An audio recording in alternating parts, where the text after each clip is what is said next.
Oh, howdy y'all, grab yourself a drink. It is time for some PathOfExile discussion. Today was the big live stream announcement for patch 3.24 and the Necropolis expansion, and also the official announcement that PathOfExile 2 is going to be delayed. The open beta for PoE 2 is likely to be in December or somewhere around that point of the year, and so they're not going to miss, they are going to miss the date that they've been talking about before. However, didn't really want to talk about the changes to PathOfExile 2 here, so much as instead talk about what's been announced for PathOfExile 1, which is going to be the 3.24 patch notes, and also the major features that have been announced as well. Now, for anyone that is joining this late, you have the flexibility. Part of the reason I'm streaming this on YouTube rather than Twitch is that you can speed things up until you catch up, which is something that I think tends to work pretty well. Additionally, I'm going to try and keep an eye on questions from chat, but there is absolutely no guarantee because these streams tend to be really crowded, so I will miss a bunch of things. Now, what I want to do is start out in this stream by going through a bunch of the Necropolis key features that are changing, and then after that, we're going to jump on to some questions. Then after that, we'll go to the patch notes, but we'll also at some point have a look at the press kit as well, which is something that a lot of people miss. The press kit, though, I highly recommend if you're on PC at the moment, navigate to pathofexile.com/Necropolis, and down the bottom, just download the press kit. It's free. It's something that's got like a whole bunch of information as well as also a whole bunch of awesome artwork you might want to consider using as a desktop wallpaper or something like that. Anyways, the core of the Necropolis expansion really can be talked about, I think. I could be wrong on this front, but the sense that I get from looking at this is that this is 70% about changing up and improving the core endgame of PathOfExile, and only 30% about the League. That said, the League is going to have a fair bit of an impact on the game, especially because it is not skippable during the campaign. So this is going to be the most intrusive on your normal gameplay experience since Bestiary or Betrayal. Those leagues that you couldn't dodge when you were leveling. You're really going to notice this while you're leveling, and it may be that there'll be some people who don't like the way it plays, and they'll be playing in Standard instead because they may just prefer the gameplay loop in Standard. Very different to, say, Affliction, where if you didn't like the mechanic, you could just ignore it in a given map. In Necropolis, it's going to sort of be in your face. Anyways, let's have a quick look through at the things that are listed here. So, there's a number of changes to the endgame, tier 17 maps, bosses, and transfigured gems. More on those later. The Necropolis Challenge League itself is going to result in this thing where there's essentially pack-specific mods on maps. And when I say pack-specific, I mean actually monster-type specific mods. Additional mods for certain monster types in each zone that you go into. For example, when you go into Lunaris 2, there are tentacled miscreations everywhere in that zone. And tentacled miscreations in Lunaris 2 are now going to have one additional mod. Most of the time this will be a difficulty mod, but the more that you engage with it, the more likely it is that the next zone you go into will have a reward mod replacing that instead. Some of these mods will also have a bunch of other effects, and the ones that are difficulty mods will result in more loot coming out of things as well. So it's going to be interesting seeing how that plays out. I think this is going to make playing through the campaign both more dynamic and also a bit slower than it normally is. I think we'll find that people who are extremely fast at the campaign, Necropolis will be their slowest league through the campaign. People who are less speedrunner-ish, they'll find that it's not going to have as much of an impact, and they'll just end up having better gear because they're killing a few more monsters. They'll end up going through each zone with better gear, and that's going to then put them in a good spot for the next zone they go to. Anyways, that's what it looks like so far. And I also get a strong sense that the main rewards from this league are going to be something like a build your own fossil type environment. So imagine with Dull Fossils, for those of you that are familiar with that mechanic, imagine if you weren't capped at only being able to modify an item with 4 mods, but you had just slightly less agency on which mod each one of them was. That seems to be how it's going to work. But that is something we're really going to have to play around with because the rewards for this, they aren't really clear what they're going to be, but it does look like there's going to be a few items that are going to have mods you can't otherwise get. So the Lantern of Aramor is going to be the thing that is, I guess, the quest doodad for this new pack, or for this new content. And it's going to cause you to know before you go into a zone what monsters are present, and you'll have mods that are attached to each of them.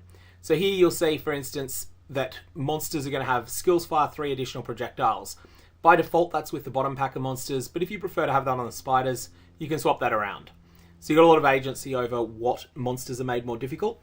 Now, the more common the monster is, then the more of an impact a difficulty mod is going to have, and the game will tell you whether they're common, uncommon, or rare in that zone.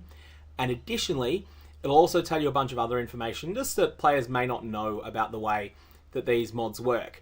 But every time you kill a lot of monsters in a particular zone that have difficulty mods on them, the next zone there's a much higher chance of one of these difficulty mods being replaced by a reward mod instead.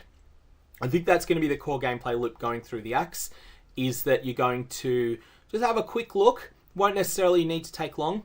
Have a quick look if there's anything ruinous. Like, you probably don't want to have skills fire 3 additional projectiles on tentacled miscreations, because that's going to be mean. You're then going to go and swap those around. So you might say, if it was on tentacled miscreations, you'd say, yeah, let's give that to the zombies instead. And then the tentacled miscreations can have maybe this energy shield buff instead. And that'll help you then get through the zone. And then the next zone that you go into, potentially you'll get some reward mods as a result of that. Yeah, Yala, I'm definitely calling them tentacled miscreations on stream rather than using the common player associated name for them, which my auto mod would unfortunately have to eat. YouTube is fairly dubious about, shall we say, 15 plus language.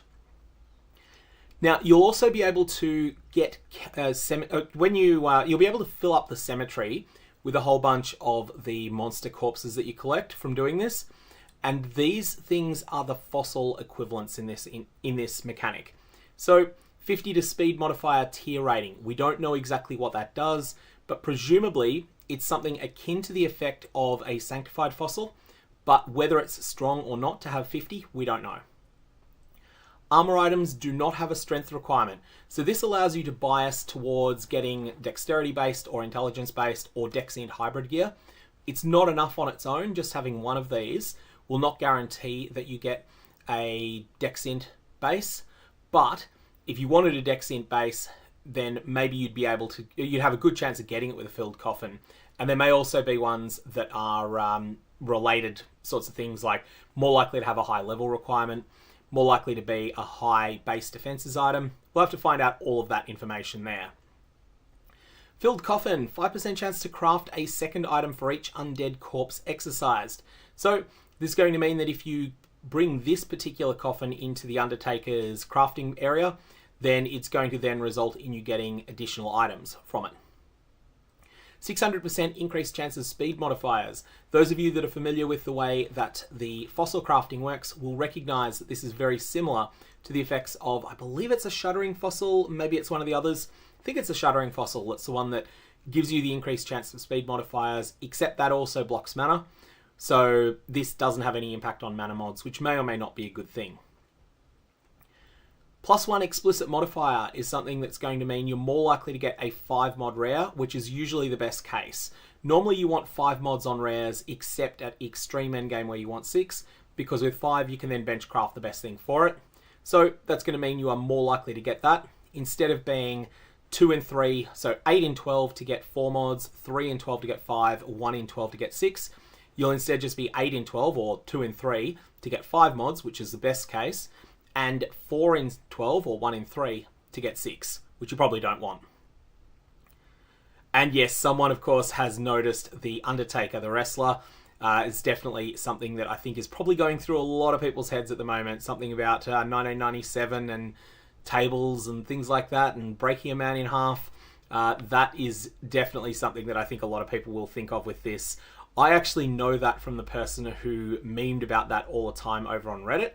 Someone on Reddit would be posting what looked like a constructive post about a particular topic, and then in the middle just completely change the topic to talk about that Undertaker versus Mankind Hell in a Cell scene. And it's just really, really funny to see them in places like /r/AskReddit. Always, always hilarious. But let's get back to PathOfExile at this point. These are some of the items that have been crafted with this. Now, these are not necessarily all good, but some of them are. We've got here Spirit Salvation, Full Dragon Scale. The key thing with this This has a number of reasonably good high tier mods on it, but it has this mod, gems can be socketed in this item ignoring socket color. This is something that ordinarily cannot roll in PathOfExile. So maybe it's a new mod added to the base game, maybe it's something that's exclusive to this new mechanic. Next we have this Vengeance Veil Hubris Circlet. This is an extraordinarily powerful item. 7% increased effect of your curses is nice, +1 maximum power charges is amazing, and it has 308 energy shield as well.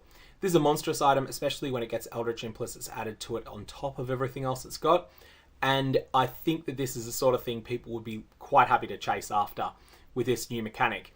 You can tell by the prefixes, I think we've got currently... Actually, no, I don't think you can tell for certain what the prefixes and suffixes are on that. Armageddon Mitts is the next thing here, and this one has... Main mod hit, I don't think you can ordinarily roll. Whether it's the best mod in the game or not, I'm not so... I don't think it is one of those amazing mods, but it's alright. And this one's okay, but this one's not as impressive as particularly Vengeance Veil was. Then we have Corruption Mark here, which is movement speed cannot be modified to below base value, 25% increased movement speed. One thing you'll notice here is that that mod, and I'm not sure whether that's one mod or two mods, that is something that may help make up for the changes that are being made to boots in 3.24. Not so much it's a change explicitly to boots, it's the removal of the Veiled Chaos Orb, which was something that people tended to use on boots a lot, and this is now an alternative source of really good movement speed rolls. Of course, I don't know if that's a hybrid roll or if it's two separate rolls. Now, there's a number of new unique items, and some of these are overhauls of existing items that almost no one used. Wraithlord is incredible. This new Wraithlord has 4 Abyssal Sockets, has 125% ES, which is neither here nor there, +2 to the level of all minion skill gems, which is the most important mod that you can get on a minion helmet, +1 to maximum number of spectres per socketed ghastly eye jewel, i.e. +4 to maximum number of spectres, but you're banned from having non-spectre minions. Now, this is something that you can definitely find uses for, and it's actually potentially really strong. And the interesting thing is that I can see this being used in a bunch of places, like +2 to the level of all minion skill gems applies to some things that when you might not care about them being minions. So for instance, that is going to give a boost to Herald of Purity, which you might, not that it's a big boost, but it is something. So that's something to keep in mind, even though it stops those minions from spawning. But really this is screaming out, use me with spectres. The other thing is that this is the most life and energy, the most life and mana that you can get on a helmet, I believe. If it's not, it's close. You can get 160 life and 160 mana simultaneously on this, and so this looks really good. Note that this is not going to drop where it normally does. And this is something that is being moved to one of the new map bosses, I believe. And this is locked to the ones that are socketed in... Oh, actually, +1 to max number of spectres per socketed ghastly eye jewel. I believe that's locked to this item. FS Forward Sound is asking in chat. I believe that this is locked to the item. And so this is really, really strong. And people are asking about Bone Armor. Bone Armor is being overhauled completely. It's gone. It wasn't a skill gem either, but it's gone. Mana Storm is next. Now this is also going to come from some of the new content, and we'll get to that in a sec. Mana Storm is being overhauled considerably. It wasn't very popular before. It's going to read now, when you cast a spell, sacrifice all mana to gain added maximum lightning damage equal to 50% of the sacrifice mana for 4 seconds. Correct me if I'm wrong, but I believe that used to be 25%. So that mod's been doubled. This is going to be something that is really interesting on builds that can just occasionally cast a spell, but that mostly attack. And then they can then replenish all their mana in a short period of time. That's going to potentially do some interesting stuff, although it's competing with a lot of other options as well, like Arcane Cloak is another thing it's competing with. The Tides of Time Vanguard Belt, I believe this is going to be a new Uber Shaper drop, though I have to recheck that. So this is going to provide you with, firstly it's a Vanguard Belt, and it's going to provide you with a boost to life and mana recovery from flasks, and also a boost to all other flasks. That's the key thing, is the utility flask aspect of this. 25% increased flask effect, and it has other mods on it. and it might just be that utility flasks gaining 1 charge every 3 seconds, that may be an RNG roll as well. So we'll have to have a look at the exact details on that, but this is going to be a really interesting one. One thing you may notice with this, and this has just come up briefly in chat, is that people generally in 3.23 didn't care about mana recovery from flasks. Mana recovery is going to be a bit more important in 3.24, mostly because a lot of the things that let you bypass mana costs are getting nerfed. We'll come to that when we go through the patch notes, but Mageblood in particular is being really, really hit by some of, not necessarily all of its power, but some of the things that were popular choices on Mageblood that were just head and shoulders above everything else. Some of those are getting nerfed. So Mageblood is definitely weaker in 3.24 than it's been before. That reduces the opportunity cost of using the Tides of Time, and it also means that the mana flasks gain 3 charges every 3 seconds is going to be more relevant than it looks, because you're probably going to need to find some solution to mana now that you can no longer use Veiled Flask crafts and a whole bunch of other things. And someone's mentioning that it was 2 in the video for utility flasks as well. Now, it is worth noting though that Grinding Gear Games do sometimes post early versions of these items to this section of their website, so I'm not 100% certain that this is going to stay the same. Anyways, we have the Celestial Brace here, Goliath Gauntlets. I am not sure where this one was from. I don't think we have any information on it, but 1% increased attack speed per fortification, plus 7 maximum fortification, and melee hits from strike skills fortify. This is encouraging you to strike and strike slowly, which is an interesting setup. This feels like it's a fairly strong item, but whether it finds a home or not in the very, very competitive glove slot is something I'm genuinely unsure of, because this is really, really, really, really strong. And we have Ravenous Passion, which I'm just going to move where my head is on the screen so you can see this. This is going to have 34 strength, the main thing on it is gaining 15 rage after spending a total of 200 mana, and rage grants cast speed instead of attack speed, spell damage instead of attack damage. This is a really cool concept. Like, this is basically the barbarian spellcaster type archetype. It's providing some support for that, which is an interesting one. And we'll see exactly what the details are on that later, but this is looking really solid. Embers of the Allflame are something that you can pick up that are going to then allow you to modify the monsters that you encounter in a zone. So we're back to things that are only for the League mechanic. Here we have something that can modify an entire zone to be full of packs of frogs. Those of you that remember the old prophecy for this, they were actually really significant. They gave a lot of XP and a modest amount of loot, like quite a reasonable amount of loot, and this is going to feel quite rewarding to use. Allflame Ember of Tefoa though, this is the big one. Pack monsters can drop Karui tattoos. Tattoos are back. In 3.24, we'll be able to get them again, and this is really pushing me in a certain direction builds-wise, which I'm giving some thought to. Something very similar to what I ran in 3.22, actually. Allflame Ember of Tull. This is going to grant pack monsters the ability to drop Splinters of Tull, i.e. Breach Splinters. Don't think this is particularly strong, but it's alright. Then we have the Vaal Legion one, which is, again, Vaal Splinters. This is going to be much better in conjunction with the... I can't think of the name of the Atlas node, but the one that causes Splinters for Legion to have a 0.6% chance to drop as a stack of 100 instead. And then we have greatly increased experience for Untainted Beasts.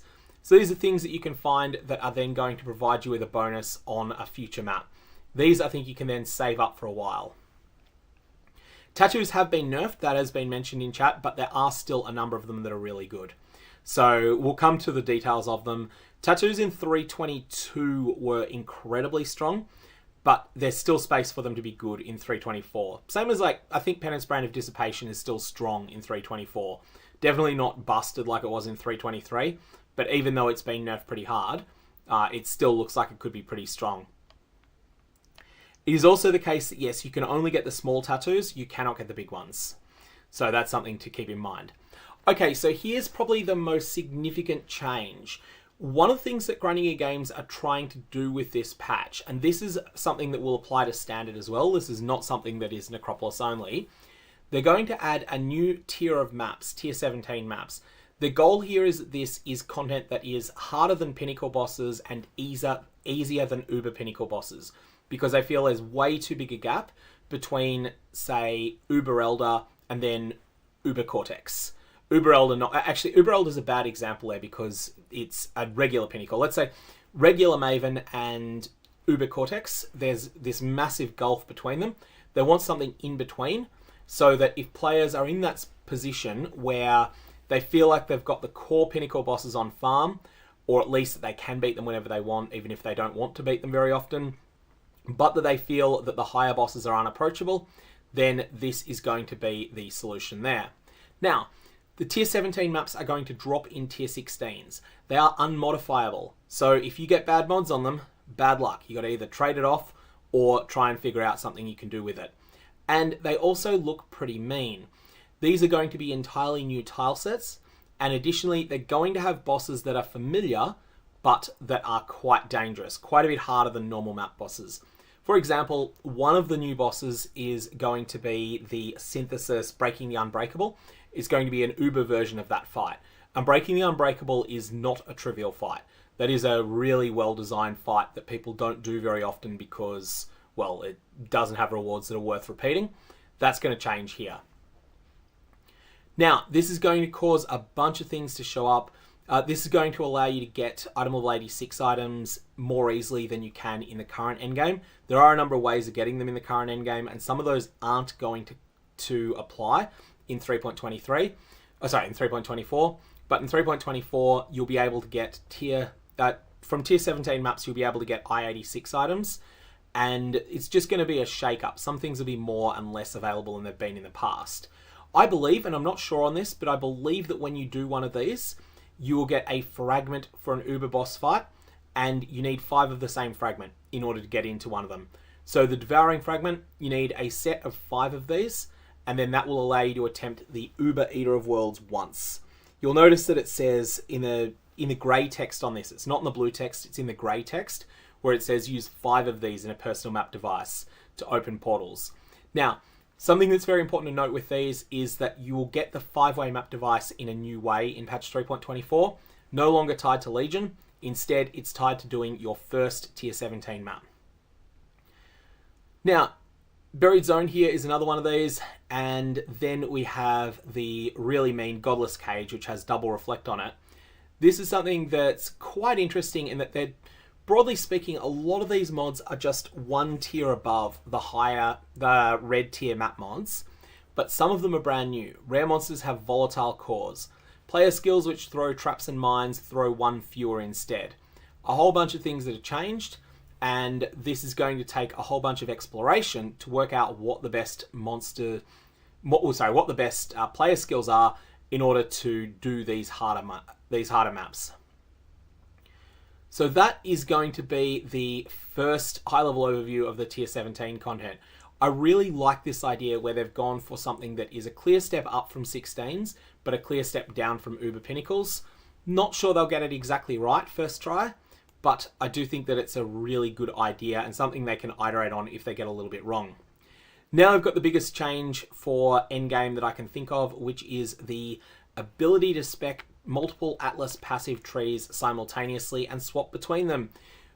As you progress through the endgame, this will not be instantaneous, you will be able to get 3 total Atlas passive skill trees that you can swap between.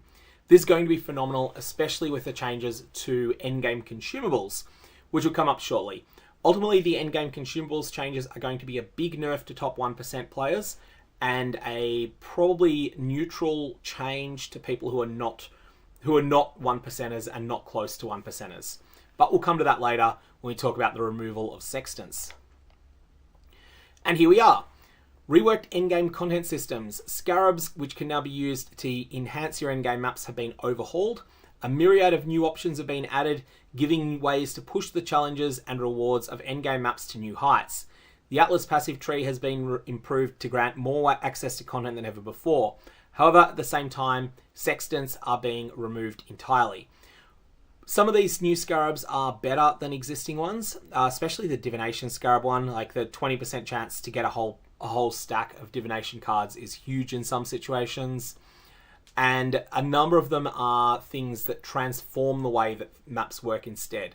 Divination Scarab of Curation is one of my favourites. 10% more Divination Scarabs found in the area per different favoured map you have, and Divination card drops in area are replaced by those of your favoured maps. So this means that if you want to go all in on a particular map, then you've got the option to do that. But probably the best outcome here is to just pick a whole bunch of different tile sets that all do the Fortunate. And that's going to be really, really, really solid there. I do think people are saying in chat that the Fragment tab is going to be more important than in the past. I think it's just going to be about the same as it was. Honestly, like there's more Scarabs than there used to be, I think, but there's also less Maven invitations than there used to be. And they also went in there. It'd be about the same, I think, overall. Now, someone's asking, can we use multiple Scarabs of the same type? I believe the answer is that you can in some situations. Ultimatum Scarab of Bribing has a text limit 2. I believe, and I could be wrong here, but I believe this means you can use 2 Ultimatum Scarabs of Bribing in the same map. I do not know whether you can use 2 Ultimatum Scarab of Bribing and also an Ultimatum Scarab of Dueling to guarantee that you get the Trail Master as well as the rewards of an Ultimatum Scarab of Bribing by 2. That's something we'll have to find out. And there's also things that grant you access to content, and then there's things that are going to provide augmentations to that content as well. Essentially, Scarabs are no longer just a 4 tiers system. There's going to be a lot of different things. Finally, Scarabs drop everywhere now. I think all tiers of Scarabs drop everywhere, so that's going to be something really, really significant. There's a number of new gems, of course, and these are ones that I want to probably do a bit more theory crafting on maybe tomorrow. I'm kind of thinking I might do a stream tomorrow my local, which is probably going to be Friday night for Americans, and do that discussing some of these sorts of new transfigured gems and ways you might plan around building them. So this is Tornado with Elemental Conversion built in. We have Ice Shot of Penetration is something that is only firing a small number of projectiles. Is it only one? It's only one piercing arrow. And it then is going to have, with the name of Penetration, you sort of expect that to penetrate cold damage, but it doesn't. It just does extra damage in cones perpendicular to the target. Okay, so that's really weird. That's something that's quite strange there. We'll have to have a look at that one. Someone's asking about the Scarabs, what map tiers they're going to drop in. I think that some of them will have high drop levels. So some of the special ones, like Divination Scarab of Completion, this might even be drop level 86. We'll find that out. Artillery Ballista of Focus Fire is something that's going to have that's going to then do, isn't that just Focus Fire as a support gem normally? And it's going to propels a number of fiery arrows into the air, each targeting a specific enemy. They deal area damage when they're fired. Fires up to 5 arrows at different targets. And okay, I've just got to see this in game. It's not immediately clear what's going on there. And then we've got Call to Arms and Automation, which we knew about already. And there was a little bit of discussion in the Ziggy D Q&A on exactly what's going on with that. And Grinding Gear Games are still thinking on stuff around some of the complaints people have raised about the changes that are being made to automation there. Anyways, that's the high-level overview of the content. I did want to quickly bring up some of the images from the press kit, just because these are worth having a look at. So some of these we've already seen, like the Oriflame Member of Frogs and Tafoa. We've already discussed those. And then this was just an artwork one. But I picked a few of these. This is something you can see with the Lantern of Aramor, and you'll see that one type of packs in the zone you can give 400% increased quantity, which is a big deal. Another type you can give 400% rarity. Another type you can give extra XP, and then the rest of them are all difficulty mods, and you can swap them around to see exactly what you want.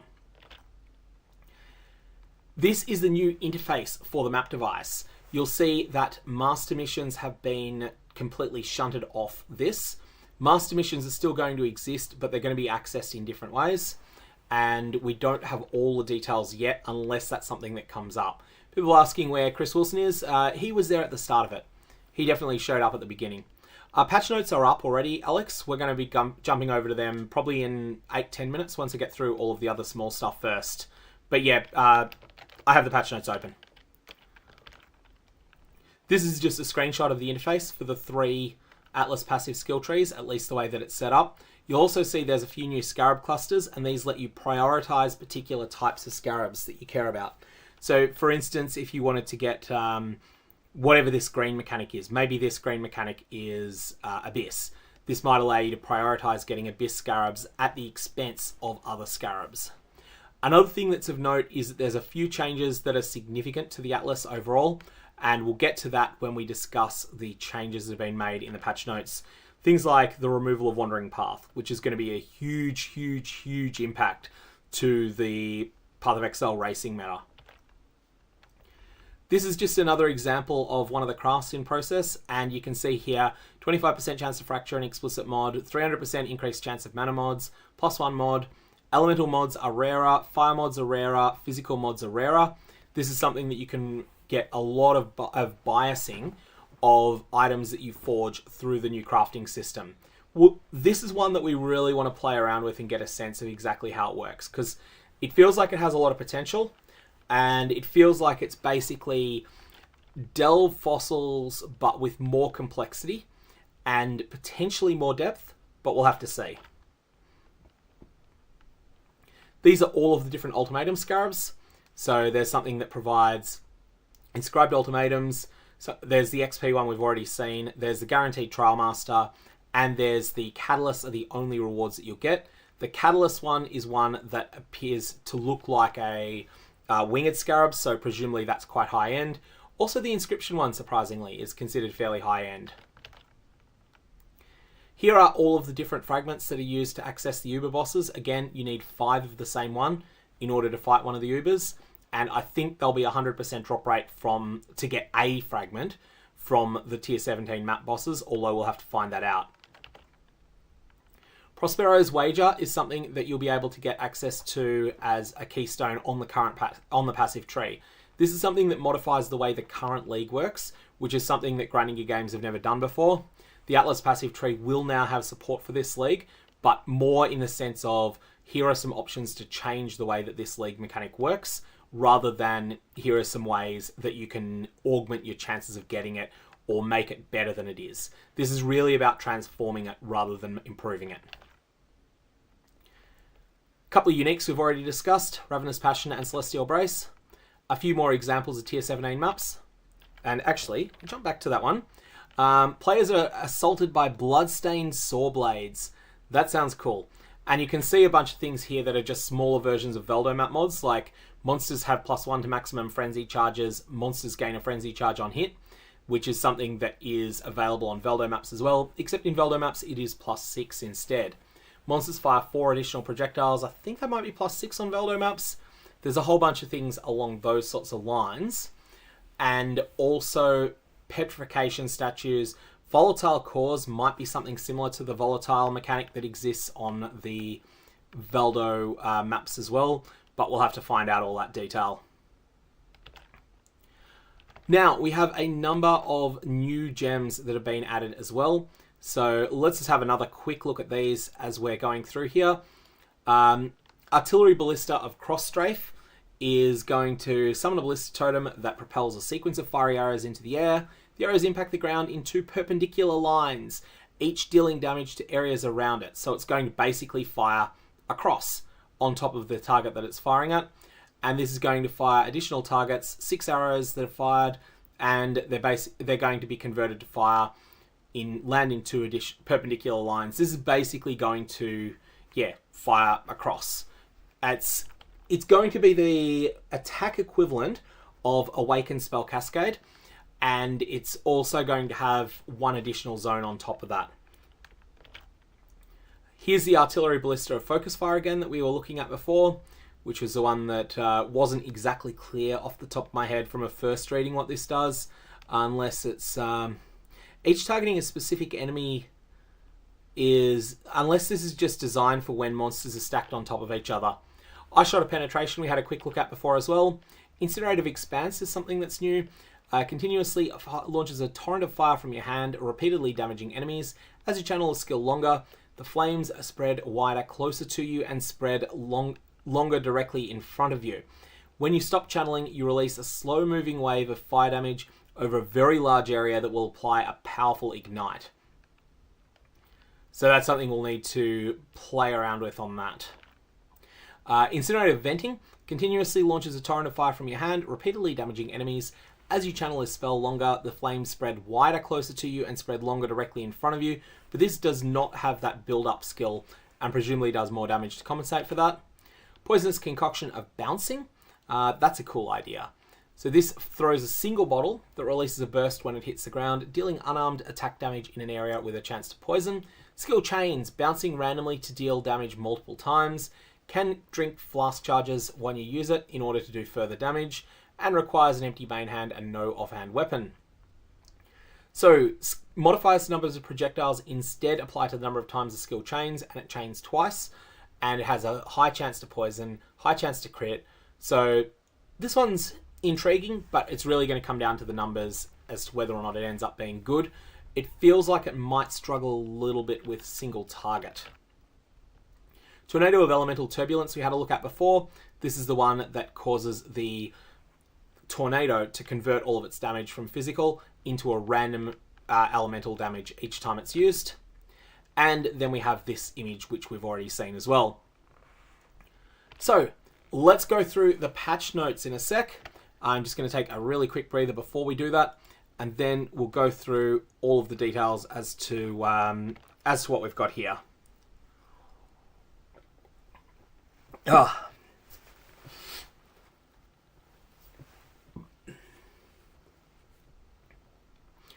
Alrighty, so the first section in the patch notes always goes on about the core functionality and features.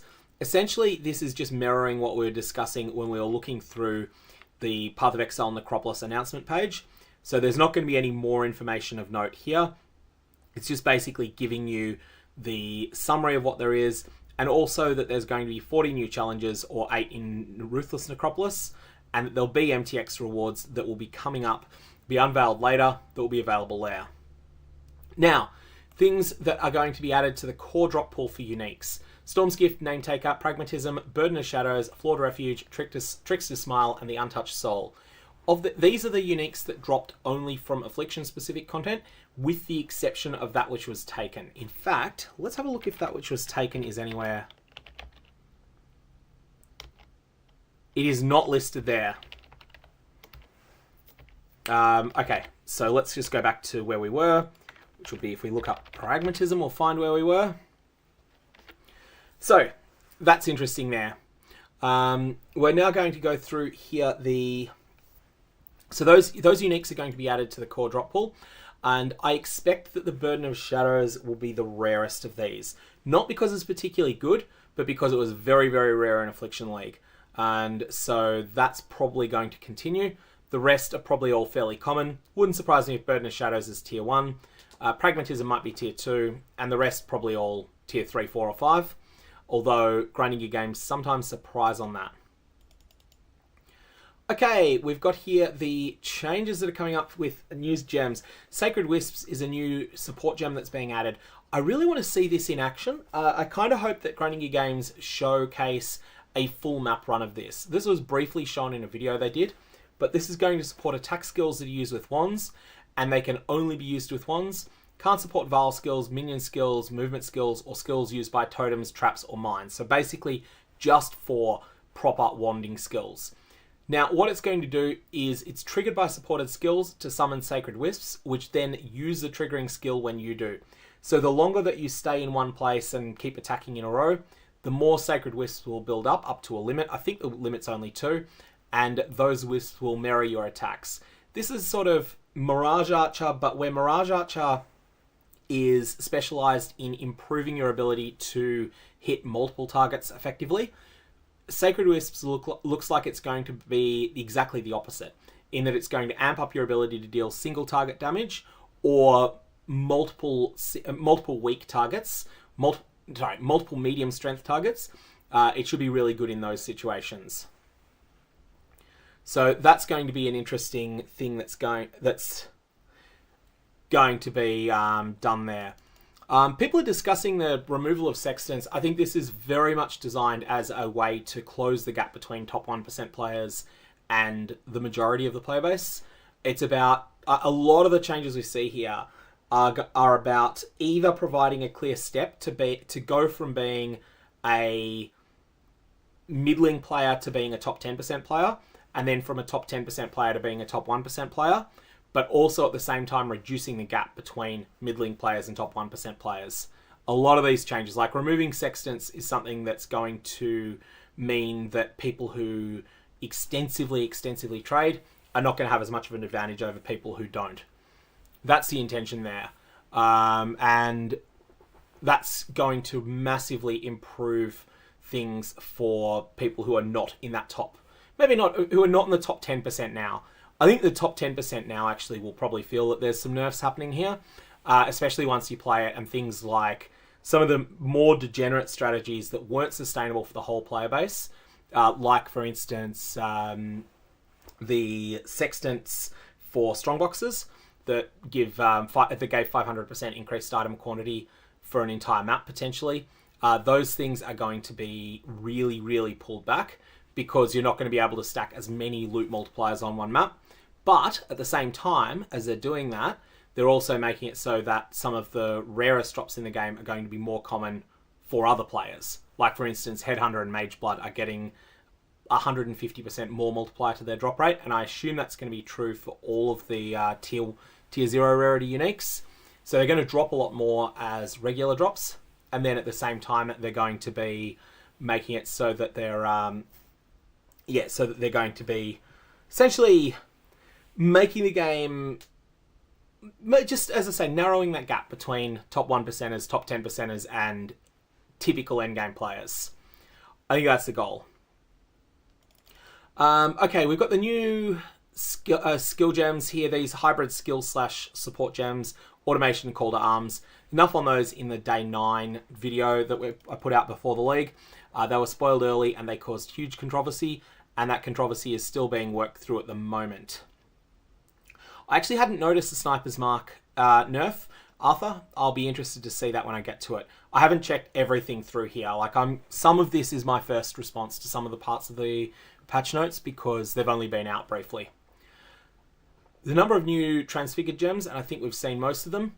There's a new currency item, the Veiled Scarab, which is going to open up into a random scarab. I don't know if Veiled Scarabs are going to be dropping in the regular game, or whether they're going to be something that's only going to exist in standard. My feeling so far is they may only exist in standard, as like all of your existing sextants get turned into them, but Granny Games will work that out. And then we have the Veiled Chaos Orbs to Veiled Orbs. This change is something that was discussed in the Day 5 teasers video. It's quite a bit different. Here we have one of the things that's going to be a huge improvement for quality of life. A whole bunch of currency orbs that used to stack at 10 are now stacking at 20. The only one of these that matters is the Divine Orb, and the stack deck. Although the stack deck is getting nerfed a lot. We'll come to that later. But the Divine Orb is the big one here. And if you play in trade and you're a 1%er, this is God tier change. If you don't play in trade, or if you're not a 1%er, then this is completely irrelevant. But if you are a 1%er, this means you can now safely trade a Mirror of Kalandra in all realistic situations. In all realistic trade economies, you'll be able to trade a Mirror of Kalandra without needing to go through either trust-based trading, like having an intermediary involved, or alternately high risk of scam, or alternately using collateral. And particularly, it means that if someone loots a Mirror of Kalandra and it's a large percentage of their wealth, then they can actually trade it safely. So that's something that's a big one there. Now, let's go through this. The fragments that are being added as a way to access the Uber boss fights. Sort of discussed those already. New unique items, minimap items for strong boxes, pantheons, a whole lot of things that were announced earlier. One thing that's really interesting though, they're making changes to the campaign where a number of things in the campaign that you previously couldn't encounter at all, there's now going to be a slim chance to encounter them. So you might encounter a legion while you're going through, or you might even encounter a double corruption altar. I've seen an image of a double corruption altar appearing. I'm assuming that these are very, very rare.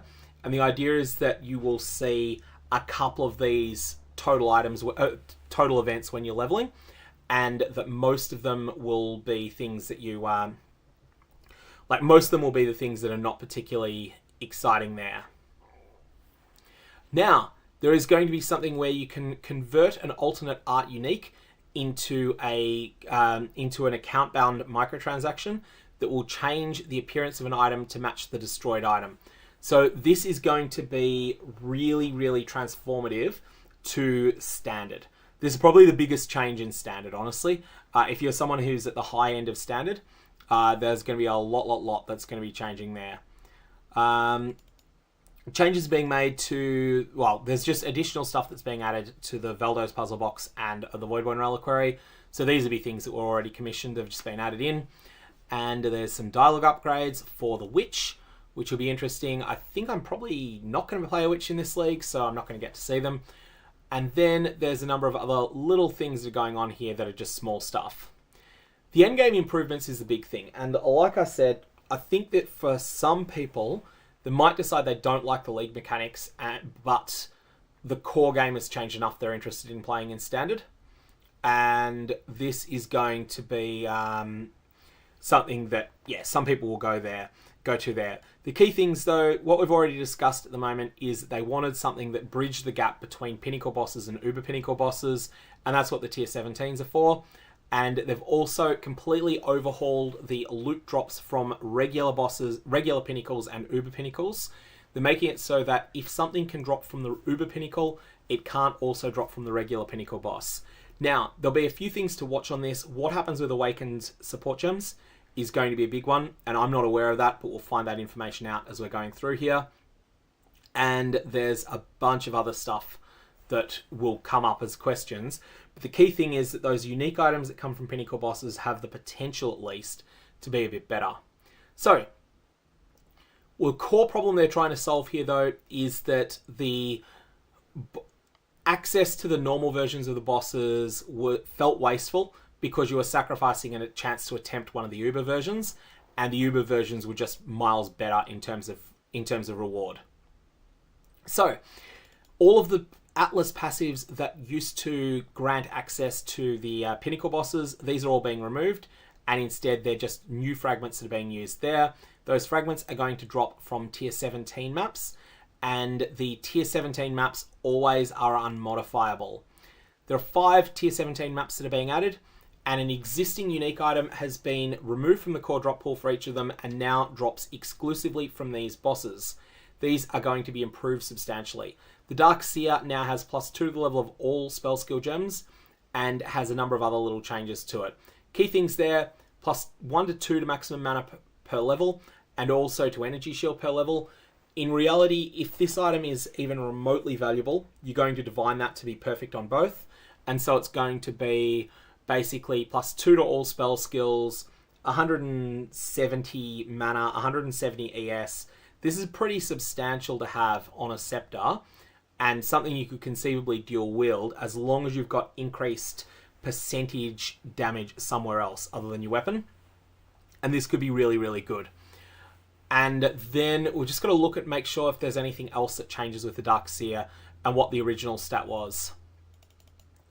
Malachi's Mark unique gloves was something that was particularly unpopular in the past, and this is going to be buffed substantially, which I think is going to be one of the new Tier 17 map items. What I'm going to do is I'm going to bring up the old version of that and then have a quick look at exactly what's getting done there. So I'm just going to find that quickly, then we'll discuss that. Malachi's Mark, here we are. So this is the old version of the item, and this is granting This is now going to have, now has a 10% chance to grant a charge on hit respectively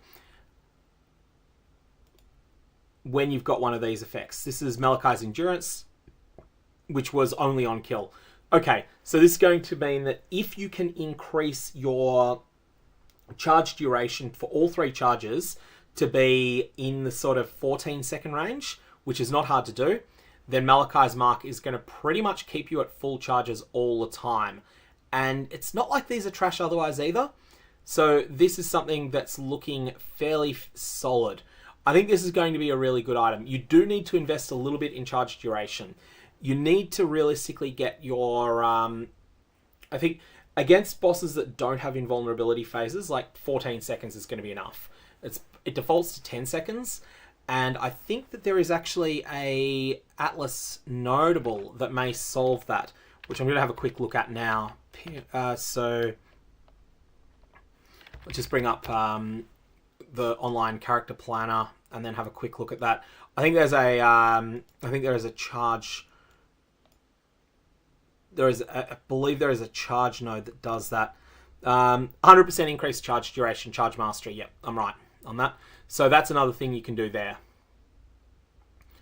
So the cost, though, of using Malachai's Mark is high. The cost for Malachai's Mark is that you're not doing anything else with your gloves, and the gloves are an Eldritch Implicit slot that they have probably the best Eldritch Implicits in the game, other than the chest armor. So that's a big deal, honestly.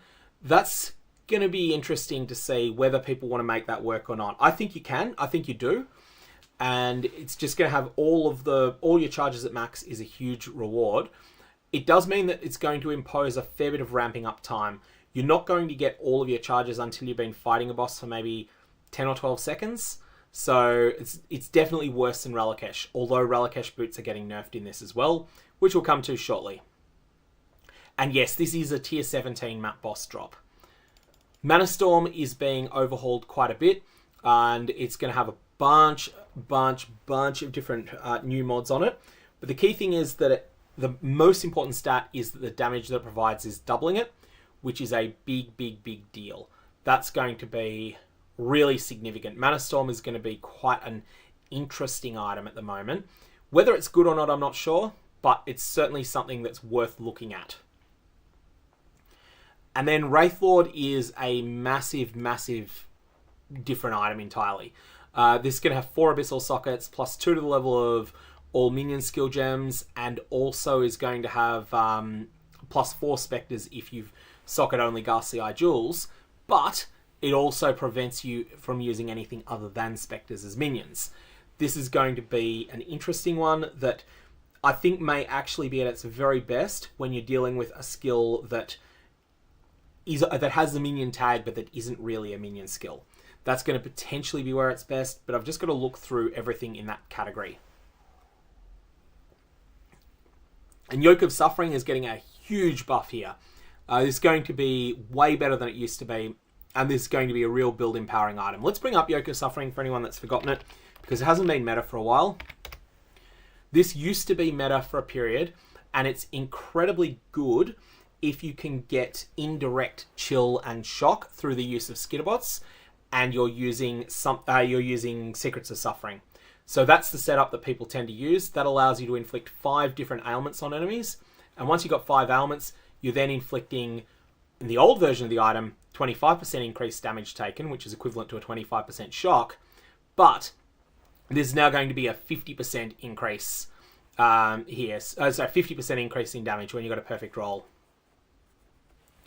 So that's going to be really significant.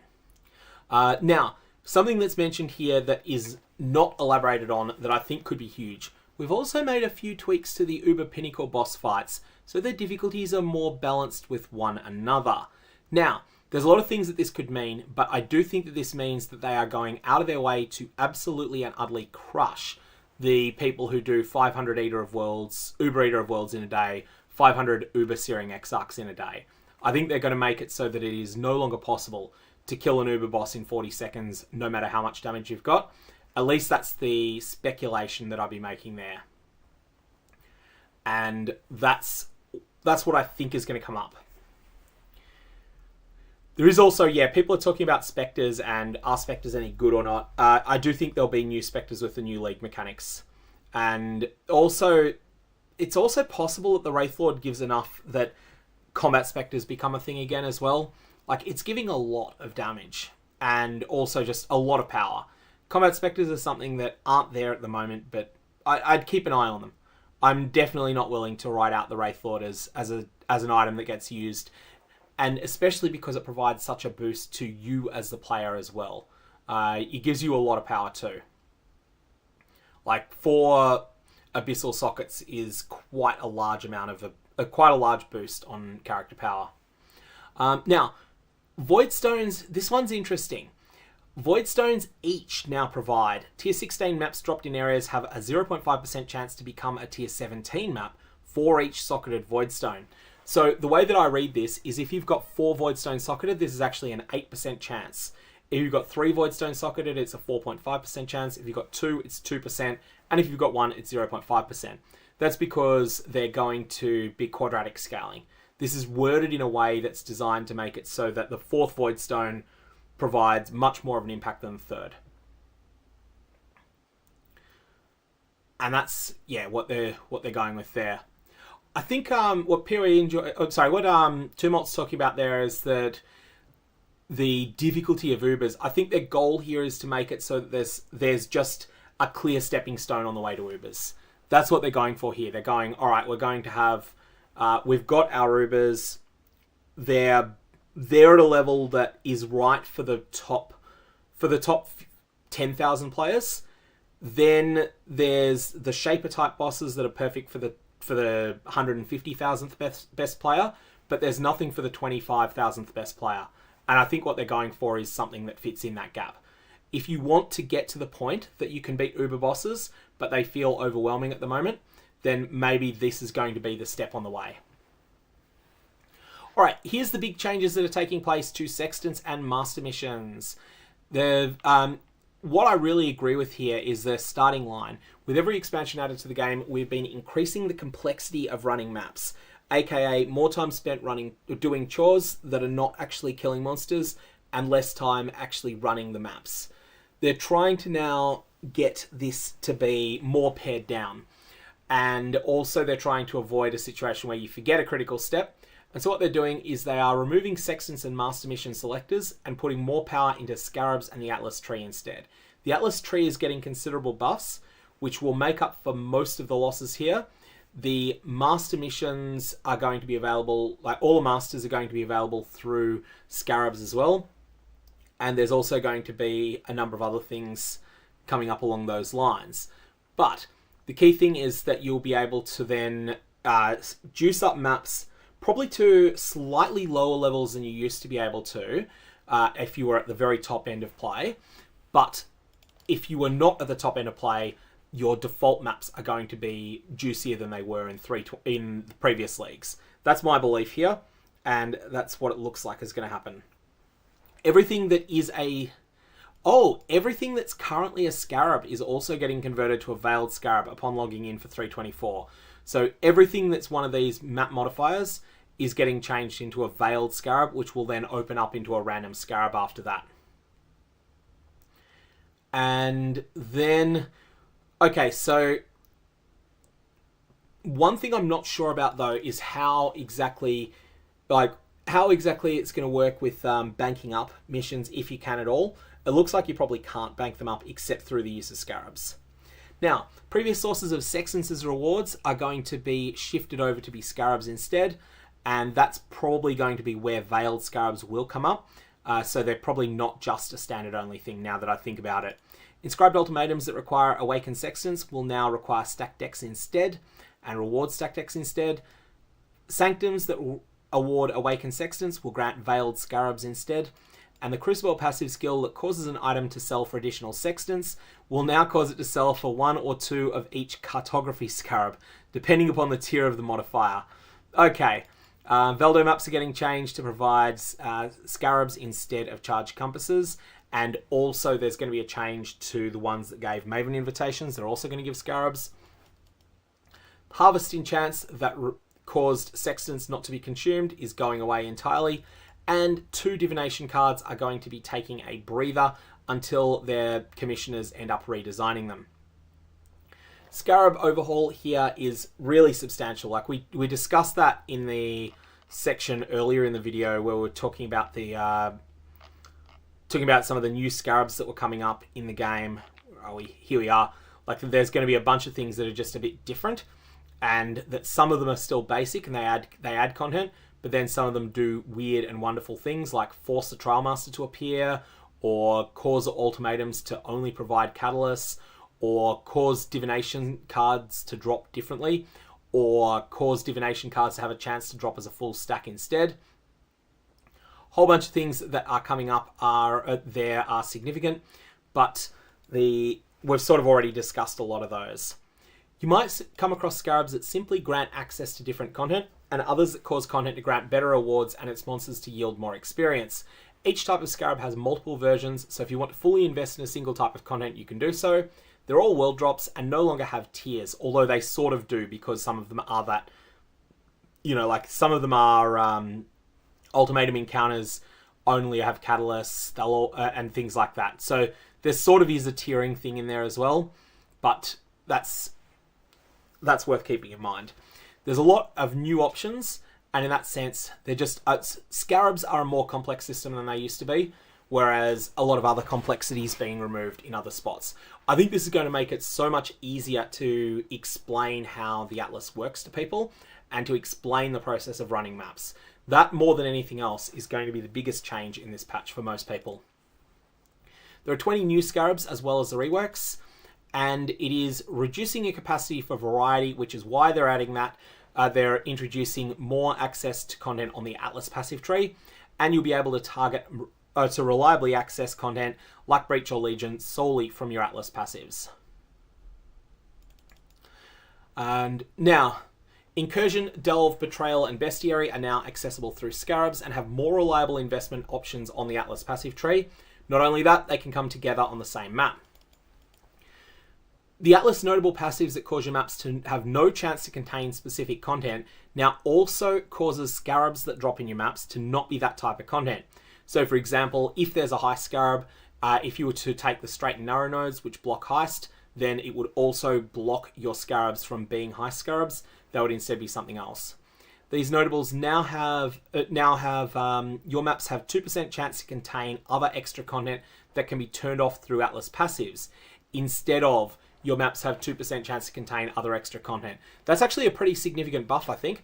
It means that they're a bit worse for adding like more essences to your maps, but that's probably not what you are mostly using them for. Although I guess you would. Like for essences though, we'll come to essences later, they're getting nerfed. But that's I have to think on that, but I'm inclined to think that that's a pretty significant buff actually.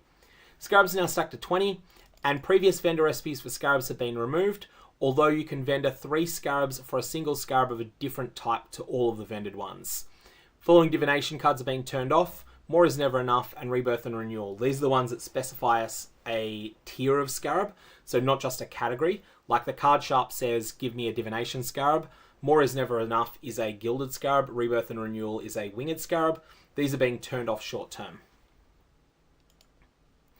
Now, we have the changes that are taking place to Maven invitations were already discussed previously.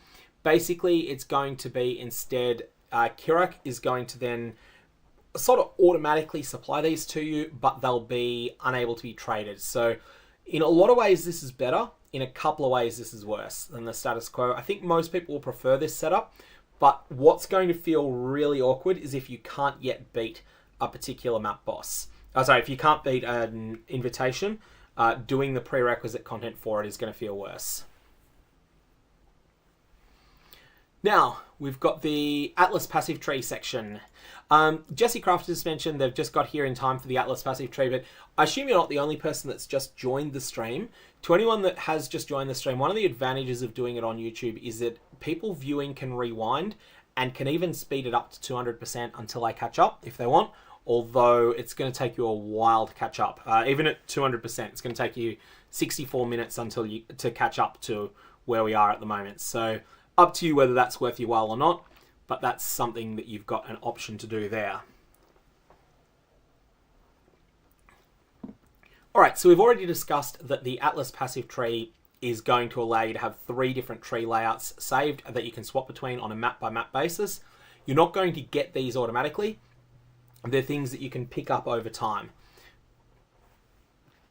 Now, you can label your sets to easily identify which one has which content. And so you can name an atlas. If you want to have, say, destructive play mapping atlas, and then you have some other atlas as well, you can name them. During the Necropolis League, there'll be support for the League on the Atlas passive tree. There'll be 4 clusters that are now enable you... I think really it's to customize the Necropolis expansion stuff. It changes your behavior, and these nodes won't be available in Standard League. These are things that change the way Necropolis works, rather than things that enhance it, in the way that most of the clusters that exist on the Atlas passive tree are just all upside. These are things that are going to shake things up instead. So Prospero's Wager is an example here, which is something that is going to cause you to have no knowledge of what crafts you've got, but there'll be more of a bias towards getting rare ones. Added a new Atlas keystone in the Necropolis Atlas tree, Fear of the Light, which causes haunted modifiers are applied randomly to packs in your maps. So that's the monster boosts, the things that make monsters more dangerous than they'd otherwise be. Monster packs in your maps have a 25% chance to contain an additional haunted modifier, and Embers of the Allflame cannot be found in your maps. So that's just going to mean that you get less agency and more intensity of the new mechanic. Now, we have an interesting one here that is something we haven't seen before. An Atlas mechanic that hasn't gone core, and yet it's going to have Atlas support. Thorough Exploration provides a text. If there are fewer than 50 monsters remaining in your maps, final map bosses are empowered by Affliction Wisps. So this means that they will have more quantity, more rarity, and a chance for some of their currency to convert into... some of their drops to convert to currency, which is all fairly substantial boost, at least if they get all 3 Wisps. I don't know if they get all 3, but you only get the benefits of this if you're pretty close to full clear maps. This is going to really, really strongly incentivize you to do maps that have, well, firstly to do maps with destructive play, and there'll be more on destructive play later, but secondly, it's also incentivizing you to do maps like Mesa map, where there's a clear route that you can do throughout the whole map that then allows you to do the boss dead last. So that's something that's really significant there. Added a new Atlas Keystone passive, Back to Basics, which causes your maps to randomly have 0 to 80% more modifier effect, and also extra content cannot appear in your maps, and also cannot apply influence to your maps. This is really, really intense. I think that this is probably too much danger in most situations to be useful, and also the extra content cannot appear in your maps is a huge drawback. 80% more modifier effect, though, is a big deal on Vaal Temple in particular. So Vaal Temple has the implicit modifier 10 or 13 with Atlas passive tree set up for it. In 10 to 13 Vaal vessels added to the map that are guarded. So this could then be times another 1.8. You could get as many as, like, you get more than 22 of those special nodes in a map, but that's going to be at the expense of all the map mods on that Vaal Temple being absolutely juiced up to crazy levels. Misa's not on this Atlas apparently, so what I was talking about with Misa before, we'll have to have a think as to what the best maps are for it. Beach is also not present, but Strand, Strand will be there. Strand will be the perfect example for thorough exploration, and that's going to be really, really strong. Now, Unwavering Vision is an interesting one. It grants you 20 additional Atlas passive skill points, which is something that was tested out in Ruthless originally. In Ruthless, they had the nodes that they had the old version of Wandering Path. Wandering Path is gone, by the way. We'll come to that in a sec. But Wandering Path is gone, but the Ruthless version of Wandering Path was a test run for this, where it granted you 20 Atlas passive points. Here, Unwavering Vision grants you 20 extra points, but bans you from using Scarabs and also bans you from using non-divine vessel fragments. Sorry, bans you from dropping scarabs as well. That is going to definitely see some use, I think. And there'll be a bunch of interesting things there that you can do with that. I think this is going to be for people who don't want to mess around with juicing maps the traditional way. You get access to almost an extra Atlas mechanic with that.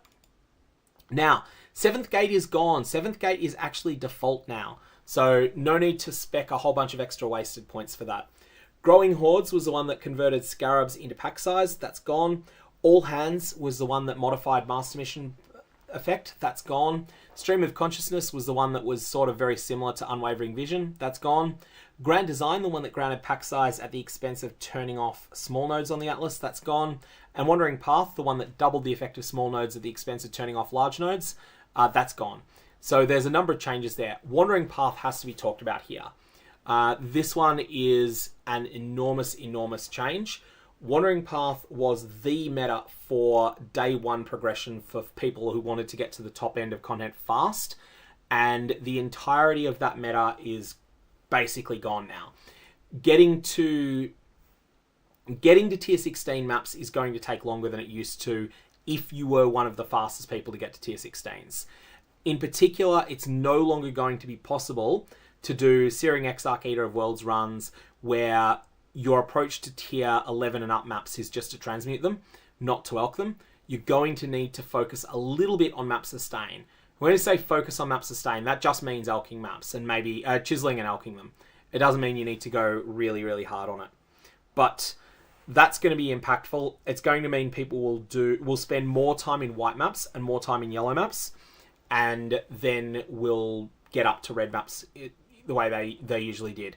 It also means that you won't have as many people complaining about bad map sustain because they get to red tier maps with only 50 points on their Atlas.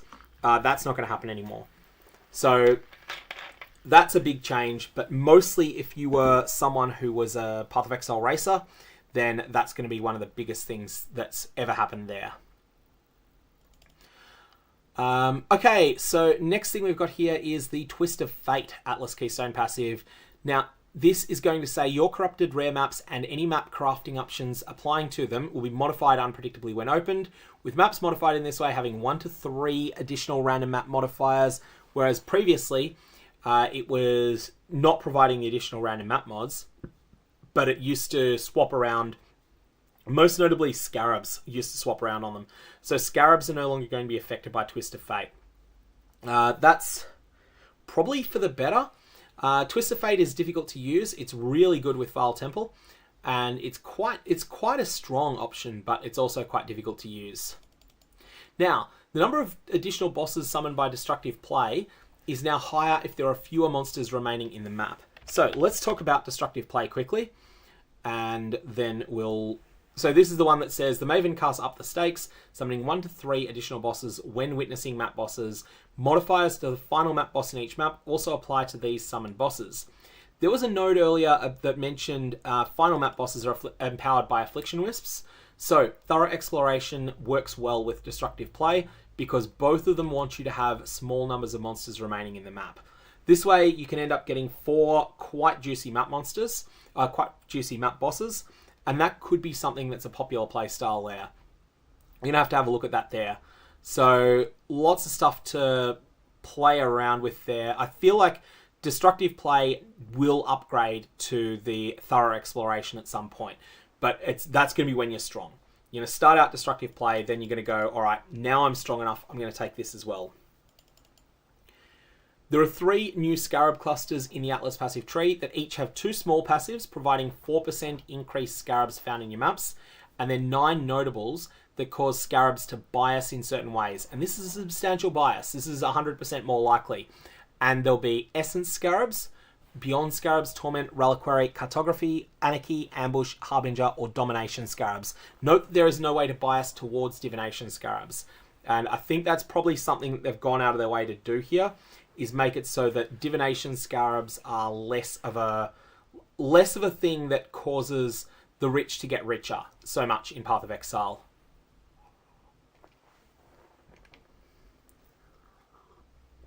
Now, added a new Scarab cluster to the Atlas passive tree with Remarkable Relics and Chittering Champions notables. Remarkable Relics now causes Scarabs found in your maps to be more likely to be less common varieties, while Chittering Champions causes the final map boss in each map to have a 25% chance to drop an additional Scarab. Remember what we were talking about with destructive play. This is something that works really well with destructive play. The 5 small passives in each cluster provide 4% increased Scarabs found in your maps. So a whole bunch of ways that you can spec into Scarabs if you want, and you can then get quite a lot more of them. Or alternately, you've got the option of turning off the Scarab drops for the advantages that you get from Unwavering Vision. And as someone's mentioning in chat, that you could potentially bounce between different setups as well. When you want maps that are rolled and juiced a bit more, you can swap into one Atlas. Then you can swap into something else that's just for faster maps as well. Added a new Scarab cluster to the Atlas passive tree with the notable significant tropes. It now provides unique monsters in your maps have 200% increased chance to drop Scarabs, while the 2 small passives each provide 4% increased Scarabs found in your maps. So again, more chance to get Scarabs here that's substantial, and I think there's just a lot of things here that can all multiply together. Add a new Scarab cluster to the Atlas passive tree with the notable Skittering Swarms. It provides 12% increased Scarabs found in your maps, while the small ones are 4%. That's a boring one, but probably this may actually be so good that everyone wants to take it, or it may be that it's something that you use until you swap over to something that that becomes a Scarab consuming Atlas setup instead. That's something we'll have to work out. Added a new Atlas notable passive, Invasive Adversaries, which provides your maps contain 10% more monster packs consisting of difficult and rewarding monsters. The 3 small passives leading up to it each provide 3% increased effective modifiers on your maps. That is quite scary. That one could be really interesting, and I want to see exactly what that does. Added a new Atlas notable passive, Chisel Perfection, which provides 3% increased effective modifiers on your maps per 5% map quality. The 3 small passives also provide 3% increased effective modifiers on your maps. So there are a lot of sources of this stat. I hadn't noticed this before, this increased effective modifiers on your maps. You can really, really amp these up to crazy, crazy levels now. Added a new Atlas notable passive, Mounting Modifiers, which is 2% increased effective modifiers on your map per explicit map modifier. So 8 mod maps, boom, 16% increased effective of those mods. And the small mods leading up to it are also 3% increased effective modifiers on your maps. So this stat is really getting scaled up, higher and higher and higher. This is potentially very interesting. And yeah, as Zulivus is saying in chat, with at least 2 Atlas passive trees unlocked, you could set up a Scarab Gathering and a Scarab Burning tree. And I think that's probably going to be something people will do. Now, there's a number of things here that are going to apply to Alva. So, Treasure Hunt, new notable, causes incursions in your map to contain cursed treasures. No details on what exactly that is. And the small passives leading up to it provide 8% chance to contain Alva. Nico is getting a new notable cluster as well. Price of Progress is going to provide Voltaxic Sulfite Veins and chests contained in your maps, found in your maps contain Doomed Spirits, while the small passives lead up to them are 8% chance to contain Nico. I think there's this real sense here where these notables are making it so that the master missions are more dangerous and potentially more rewarding as well. And at least that seems to be what they're going to do. We'll have to find out exactly what that does. Notable Deadly Prey. Red beasts in your maps have a 50% chance to break free. Beasts which break free in your maps gain Bestial Rage, and defeating beasts grant Hunter's Cunning per Bestial Rage on the defeated target. The 2 small passives in this cluster provide your maps contain 8% chance to contain Einhar. I'm really not sure what that's going to do. This does not sound good, but it sounds like something that's got to be tested. One thing that I'm really noticing here, and getting a very strong sense that all past Atlas strategies need to be reassessed. That's probably the most significant thing that's coming out of this section of these patch notes. There's a lot to rethink here. Add a new Pillage and Plunder notable to the Test of Loyalty cluster. Provides Syndicate members obtain an additional equipment item when appearing in your maps. And so those equipment items are something that give them an individual buff. and 20% more rarity of items from Syndicate members in your maps per equipment item they have. I don't know if this is going to mean that you get more of the signature veiled items as a result of this. Signature veiled items can be very good, especially with the ability to get higher, especially with the ability to get tier 17 ones now. That could be really interesting. This cluster now has 5 small passives that each provide your maps have 8% chance to contain Jun, instead of 3 which provided your maps have 1% chance to gain an additional Jun mission on completion. Added a new Atlas notable passive to the Fiendish Opulence Beyond cluster, Demonic Power, which causes you to gain Demonic Power on gaining a Beyond boss in your maps. Again, no description of what that is. The Entrance passive grants 4% chance for your maps to contain Beyond Demons, and causes them to have increased merging radius. The 3 small passives prior to Demonic Power each cause Beyond Portals to have 8% merging radius. The Great Migration Atlas notable passive has been replaced with the new Two-Hearted Hunt notable. Great Migration was a big deal. This is one of the best things for Einhar from memory. That was the one I think that caused the... I think that was the one that caused the beast to go crazy. It's not showing up there. I'm pretty sure that was the one that caused beasts to be to have a chance, like for yellow beasts to be replaced by red ones. And we've got here. So Great Migration is being replaced. They have a 50% chance to gain a modifier that provides a chance to not be consumed when sacrificed at the Blood Altar. Wow. So multiple use space potentially, and causes red beasts in your maps to have an additional bestiary mod. Bestiary mods are a big deal. They provide a huge buff to defenses. The 3 small bestiary mission chance and Atlas passives now provide an 8% chance for your map to contain Einhar, instead of 1% chance to grant an Einhar mission on completion. So again, you can really ramp it up so that you're getting a lot more access to Einhar without having complete agency over when you've got them. The secret operations, so operative strongboxes are getting changed, and they're going to be 10% chance to be reopenable rather than being the operative strongboxes. Subtle manipulations is being replaced by amplified artifacts, causes rare monsters in your maps to have 50% increased chance to drop scarabs per monster modifier affecting them. 4 small passives that led up to it, now the provided final boss has 1% chance to drop an additional scarab, have been replaced with 2 small passives that provide 6% increased scarabs found in your maps. So rare monsters in your maps have 50% increased chance to drop scarabs per monster modifier affecting them. So that's going to mean, like, rare monsters don't drop very many scarabs outside loot bombs, and loot bombs are being changed, like massively overhauled. Loot bombs are basically not going to be there in the same way. So I'm not sure what's going on there.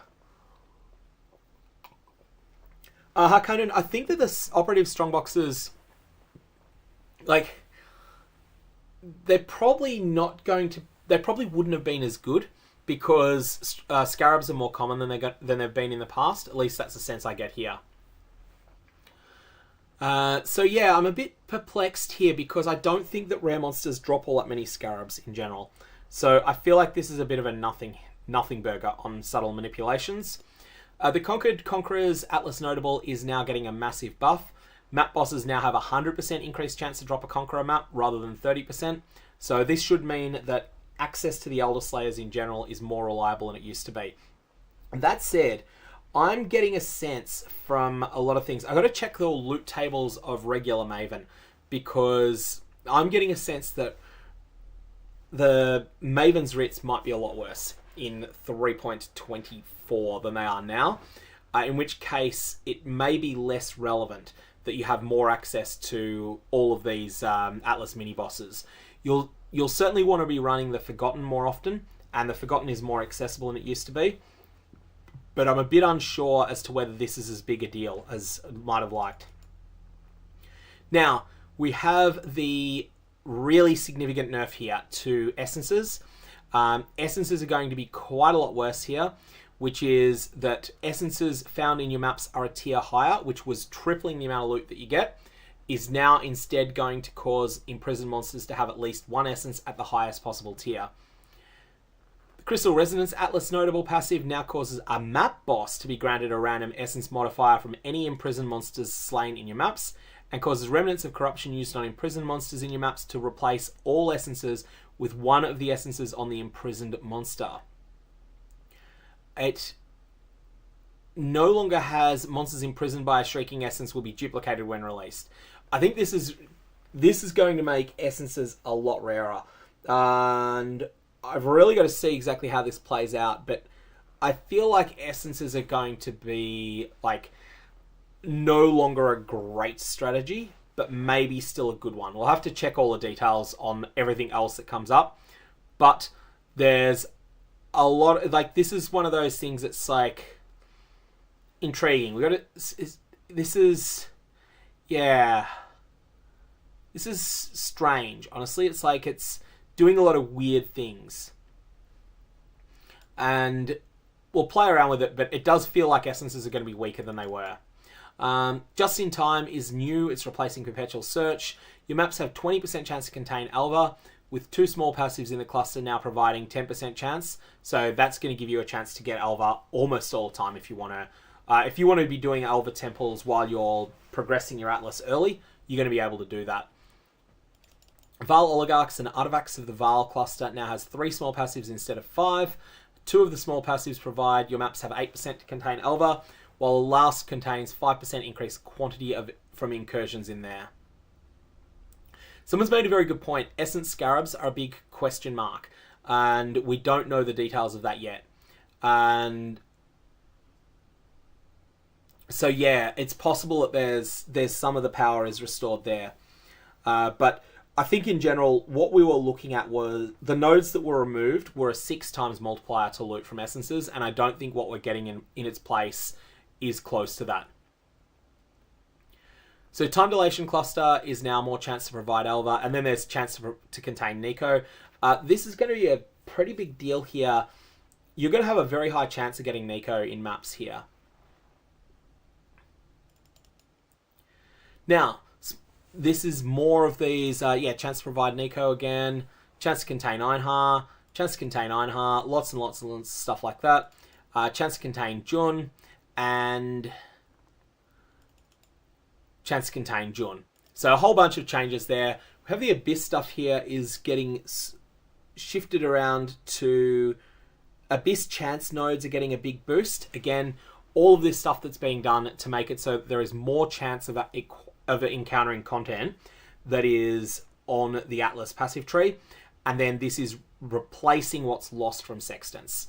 So all of the things like +1 Abyss on a map, that's being removed. You're losing that from the Sextant, but you're picking it up here and there and everywhere else. Rogue Exiles, you can now get them pretty much guaranteed. Be interesting to see what the Anarchy Scarabs do, because if they end up being good, then we may actually want to farm Rogue Exiles, which is something we haven't done in the past. And the 2 small Atlas passives prior to Spores on the Wind that contain a Blight Enchanter chance now give you a chance, bigger chance to get Blights, lots and lots of this. This is all massively increasing your chance to encounter various content. Doubling the chance to get a Breach here, 50% increase to the chance to get a Breach. All more of this. More of this for Breach. Mirror of Delirium is going to be in almost every map. If you just take that first, that which you seek cluster, you are already, just from those 4 nodes alone, you are 61% to get a Mirror of Delirium in every map. And you can pick this up like by the time that you're in tier 3 maps. If you're confident you can do Delirium early, you're now able to spec into Delirium early. This is going to mean that Delirium Scarabs, because we do know there is a Delirium Scarab that's coming about that just forces the mirror onto the map, that's going to mostly have the appeal of letting you experiment with Delirium if you're not usually using it, if your Atlas isn't normally set up for it. Okay, we've got more Delirium. Although Pathological is getting a shake-up, which is something we'll have to have a look at. So the small Delirium chance clusters are getting 8% chance to contain a Mirror of Delirium in the Pathological cluster. Domination Shrine stuff, more chances to get Shrines if you want them.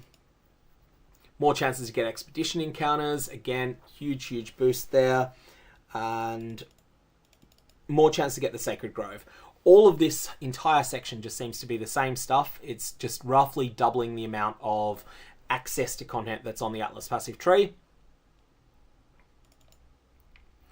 Looking if there's anything else down here that needs to be called out. Beyond is... Oh, yeah. So let's start with the one that I think is probably most... one of the things that is going to be significant because of the changes to Cortex. Vivid Memories is now 2% to get a synthesis map, but this is a change as well. Cortex is no longer available as an RNG drop. Cortex is now going to come from doing synthesis bosses. So basically, Cortex is now the sort of boss of synthesis, and you get access to it by running the other ones and running Maven's Invitation: The Forgotten. Now we've got chances to get beyond. This is massively going up here. Scent of Blood is getting made way better than it used to be. There are now 6 small Atlas passives prior. Each is 8% chance to attract beyond demons.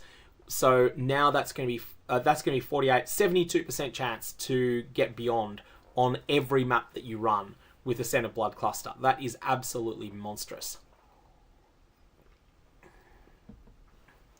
And then you can get another 24% here. Heaps and heaps. The Enduring Influence cluster is gone entirely. That's the one that was the Sextants get +1 roll on it. Small Atlas passives that provided chance to duplicate maps are now going to be changed. That's interesting. They're now going to be 3% increased Scarabs. That's significant. That means that map duplication may actually be entirely gone now. That's going to be pretty painful. And that also hurts... That hurts destructive play. So there's been a lot we've been talking about that have been buffing destructive play, but there's also a bunch that's hurting it there as well. And yeah, Heist seems to have been missed with this, hey? Let me just make sure that's the case. I think you're right. Someone's just mentioned...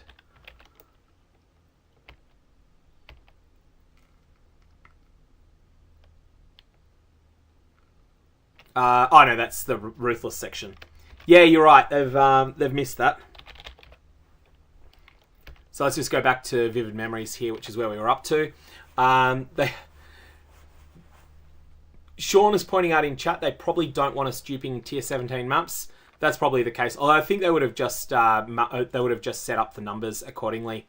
That's usually the way they do that. They'd be like, oh yeah, duplication will exist, or they could have said tier 1 to 16 maps duplication instead. I think they've just decided, no, that's what's got to be sacrificed in order to get Scarabs going. I do feel like that means that a bunch of your... like, everything for my Atlas plans is being shaken up by this. I kind of want to do destructive play, but I also want to outgrow it at some point, because at some point you're going to get to the point that you don't really want anything from regular Maven anymore. And once you reach that point of not wanting anything from regular Maven, then Maven's writs are going to fall off hard in value.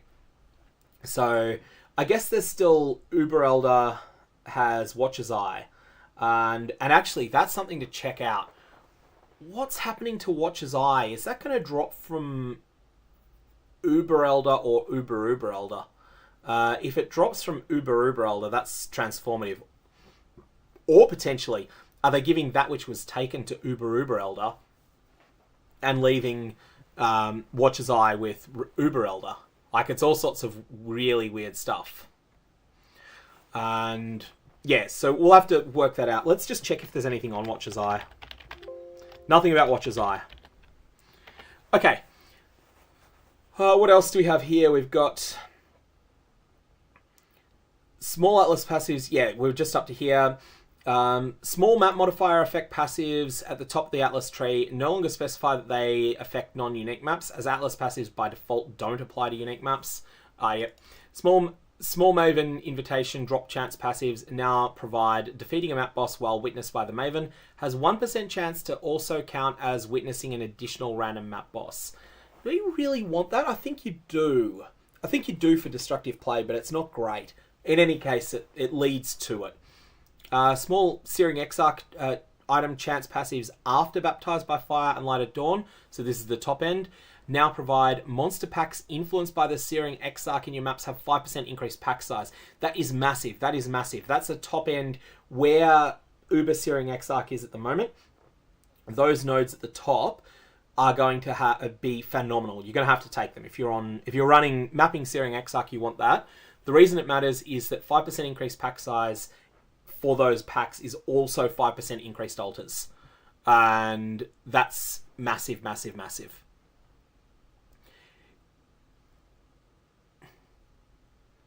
Yeah, it does look like you can reach 100% on everything here. So there's a lot of stuff going on there. League changes. Essence monoliths can now spawn up to a maximum of Screaming.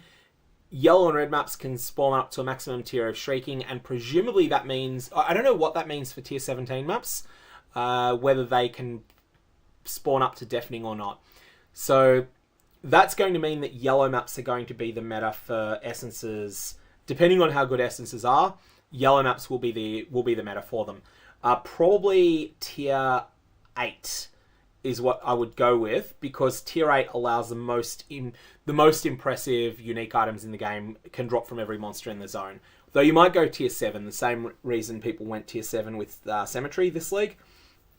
Actually, come to think about it, it's probably the best tile set. The lowest tier map that is a genuinely good tile set.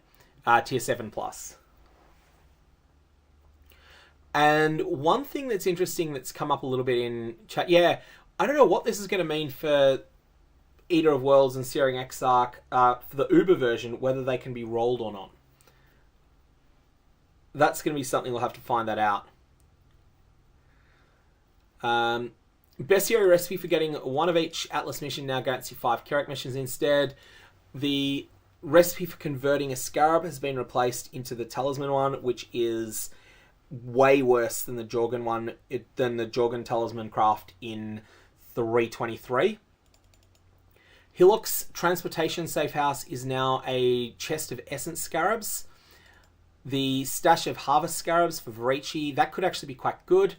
Hillock's Research Safe House is now a stash of Anarchy Scarabs. Default to thinking that's bad, but we'll find out. Ritual Scarabs coming from Jorgen. That's interesting. Ritual sort of has its build your own Scarabs already from the bottled vessels. So I'm surprised they actually put Ritual Scarabs in, to be honest. I felt like they would have thought that the Ritual vessels could have dropped instead. Ashling's Research Safe House is now Beyond Scarabs. Hillock's Fortification Safe Houses are now a trapped stash of Scarabs. Varici's Intervention is now Delirium Scarabs. Guff's Intervention Safe House Reward is now Incursion Scarabs. Coral's is Influencing Scarabs. That sounds interesting. We'll find out what that is exactly. Yeah, 76 on the essences. I think someone pointed out in chat that it's likely that the value that essences provide per hour will probably not change all that much, unless it turns out that these nerfs to essences overall are so substantial that people start running I think it's fundamental fossils instead. They start farming delve for them. In that case, that's just a different source of how you roll attributes on items. Sources of divination cards from League content such as Legion, Blight, Delirium, Heist, Ritual, Expedition, and Delve now instead drop stack decks. Oh, wow, that's interesting. That's significant. Now, stack decks are getting nerfed as well, but that's not that substantial. Clasped Hands in Breach encounters now open when you walk near them, and they're the only things that can drop from them. 2 new Harvest crafts, which are the Shaper ones that we already knew about. Fragment of Terror into Emptiness and vice versa, and Fragment of Shape into Knowledge and vice versa. And Omens are now available through Ritual. Mark in chat has bought 50 pairs of Ralikesh boots before finding out that Ralikesh boots are getting nerfed, including legacy ones. Although Ralikesh boots are still going to be really good. They're just going to be a bit less popular than they were.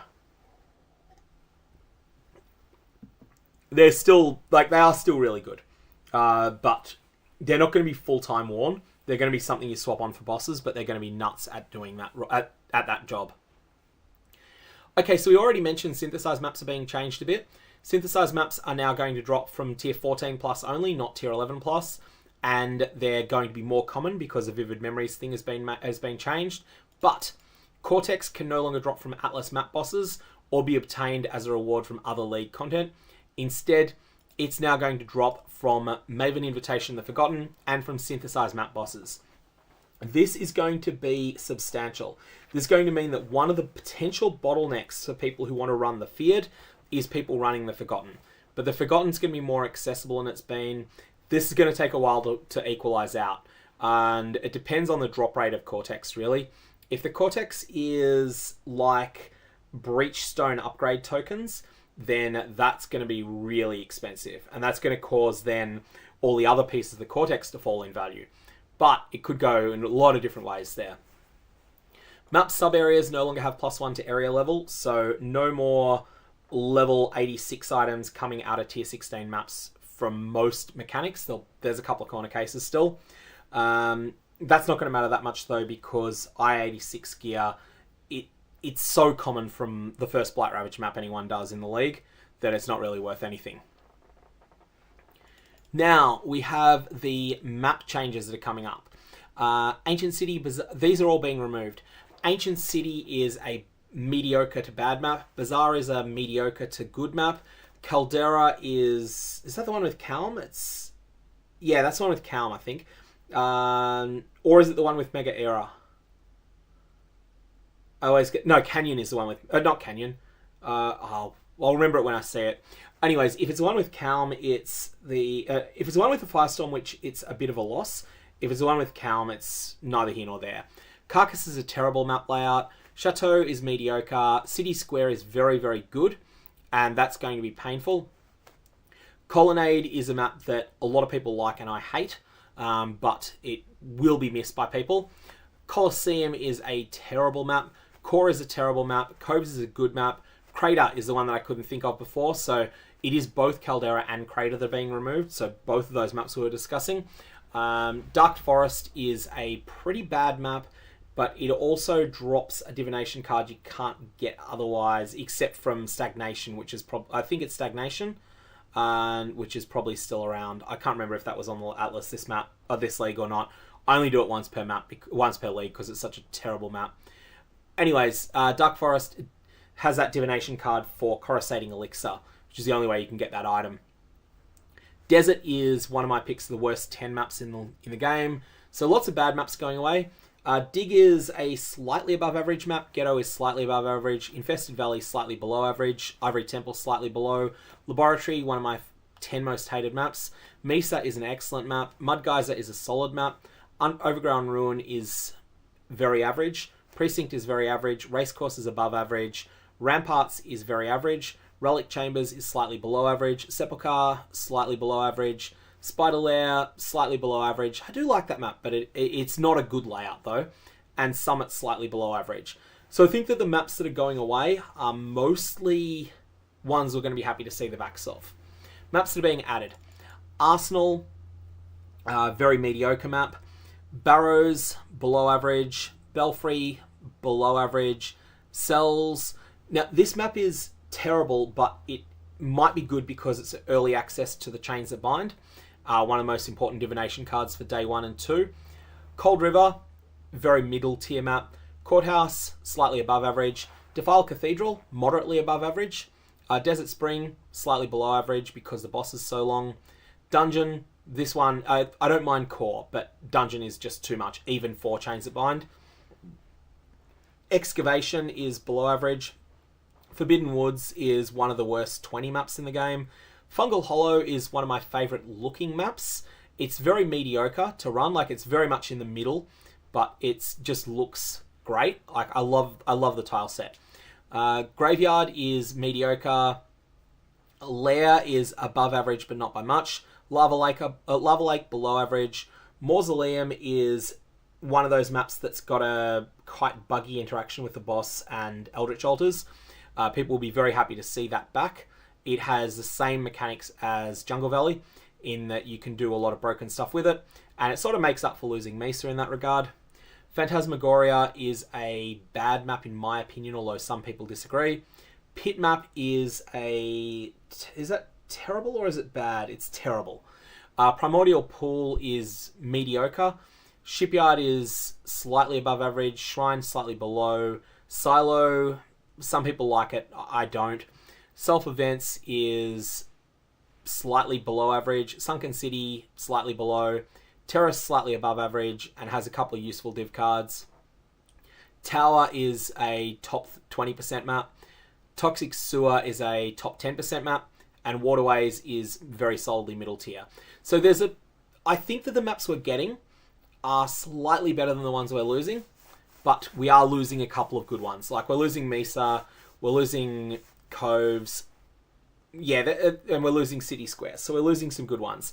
Can anyone confirm Foundry? Is Foundry on the Atlas in 323? It is, isn't it?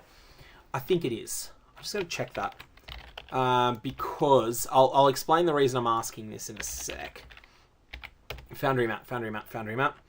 Is it on it? It is in Affliction, yes. It is in an Affliction. And the reason I asked for Foundry is that Foundry is a decent map if you want a boss rush. It has some applications there. It's the backup for Mesa. So when Mesa is off the Atlas, when City Square is off the Atlas, Foundry does the same thing. It does it just a little bit worse. So that's one to keep in mind. Map locations have been changed. Map bosses for Pantheon have been changed. Crafting recipes have been changed. And very little in the way of changes to divination cards here. So Gentleman is now being added to Arsenal. Insatiable to Mineral Pools. And Tireless Extractor to Foundry and Forge of the Phoenix. So Forge of the Phoenix is always available. And that's not all that significant. Silo is indeed the one with long U-turns, long paths, yeah. I don't like the map, but some people do. It does have its uses in that it is a fantastic map if you've got very, very high increases to density on your maps and you're running a build like a Chieftain Hinekora Ignite Proliferation type build, which is actually what I'm thinking of running in this league. Not so much as specialized in the Hinekora stuff as people did in Affliction. So I wouldn't. Although you could do it with Fulcrum Self Ignite, but you can also just do it on a Chieftain build that's dealing damage normally, and that when it kills a monster sets off Ignite chains with Hinekora. That tends to work really well in there. It's also something that's quite good with both Righteous Fire and Righteous Fire of Arcane Devotion. And so there's a lot that's available as an option with it. But I just find it's too much running around, too many short dead ends. Doesn't have long dead ends like some maps, but it has a lot of short ones.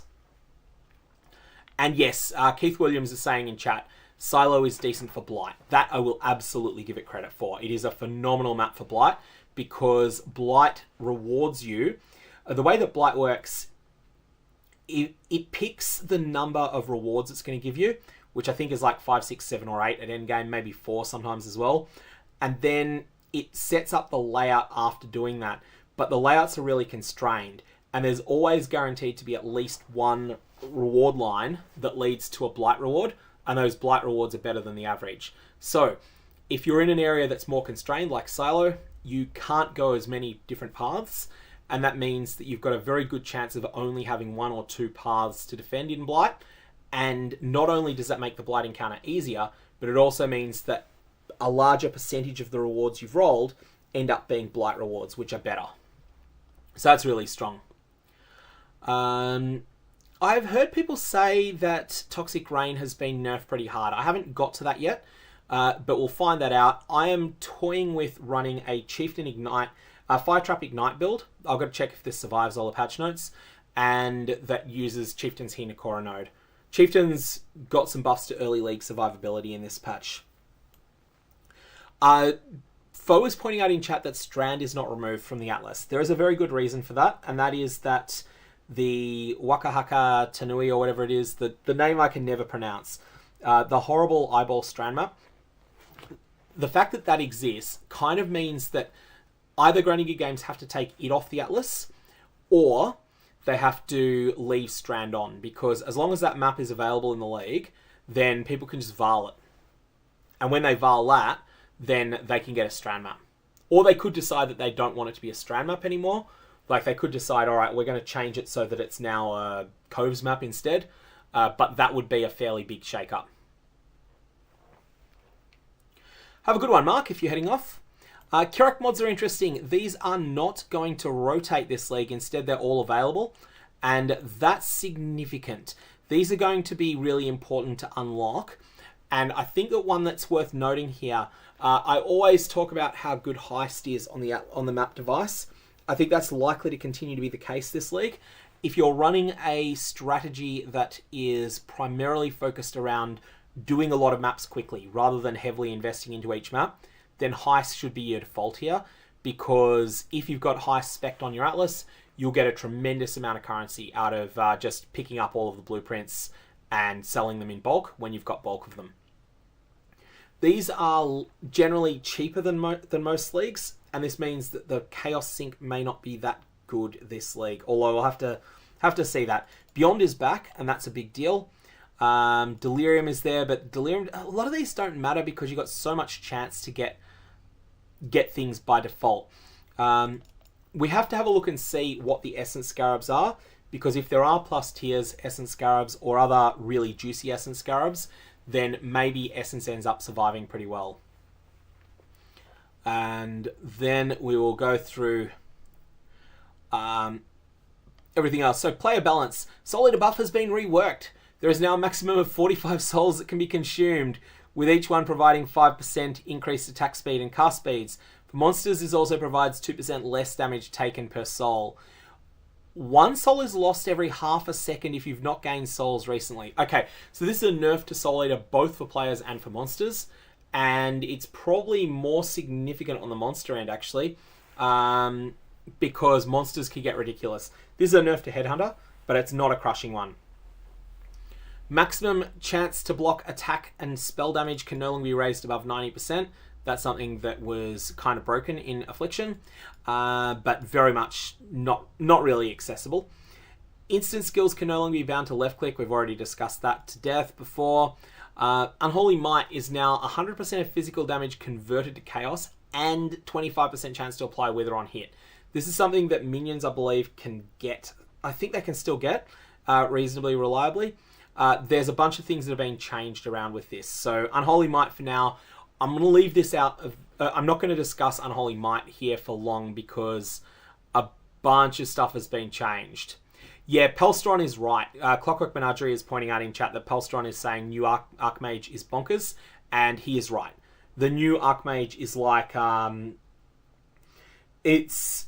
If you've got 11,000 mana on your character, Archmage support is... It's like having 3 copies of level 30 increased added cold damage. It's like, it is just nuts. It is crazy, crazy, crazy.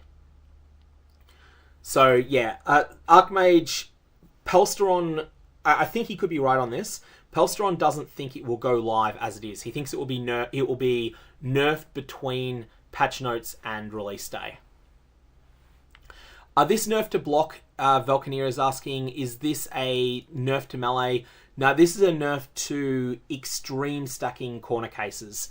I think that mostly require the use of charms actually to get beyond about 90. I think you might have been able to get 91%, but it's yeah, like this is not a nerf to most players.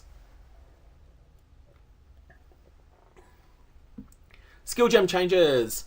Monster life increases in tier 17 maps no longer apply to the life of corpses in those maps. Oh, that's going to be something that's going to have an impact on Gauntlet. Absolution of Inspiring. This is getting a buff, and it's a big one to your own self-cast. I've got to have a look at this, but this is a pretty substantial buff and might make the skill worth experimenting with. Animate Guardian of Smiting, more damage. Don't think anyone's really going to use that anyway. Animate Weapon of Self-Reflection is getting a buff there, 20% buff, so it's quite a substantial one. Archmage, this is the big one. So, as we were saying, Pelstron was talking about this, and he is right. This does not do what it used to do. Instead, If you have lots of unreserved mana, then this is going to give you an unbelievable amount of flat lightning damage. Unbelievable. If you've got 10,000 flat mana, which is something you can get, then this is going to be 1,900 flat lightning damage, which is then multiplied by all of your other effects. Let me just bring up something on that. So I'm just going to go to POEDB for a sec. And let's just... I'm just opening this up in another window so that it doesn't blast you with a bright screen, a flashbang. This is just a different page on POEDB. Let's just look up Wave of Conviction, because I like that as an example of a high damaging skill. So, if you've got 10,000 mana, then you are getting 1,900 flat lightning. This is then going to be times 3.3, so it's going to be 6,270 flat lightning that you get. That is the difference between a level 20 gem and a about a level 35 gem. And contrast that to applying a different support gem. Let's say you had a support gem that said 50% more damage. That's better than any support gem in the game. And that would be the equivalent of going from level 20 to level 23 and a half. So that's what you're sort of talking about with Archmage. It is okay, you've got to invest to get that 10,000 mana, and you're then not able to use auras properly, but it still just strikes me as absolutely ridiculous. This is completely crazy sorts of numbers. What if you've only got 4,000 unreserved mana? Even at that point, 760 flat, which is then multiplied by 3.3 because of your because of the damage effectiveness of the skill. It's still just so much extra damage. And it wouldn't, even if you're not looking at Wave of Conviction, if you look at something else, then the times 3.3 number will be different, but the base damage will be comparable.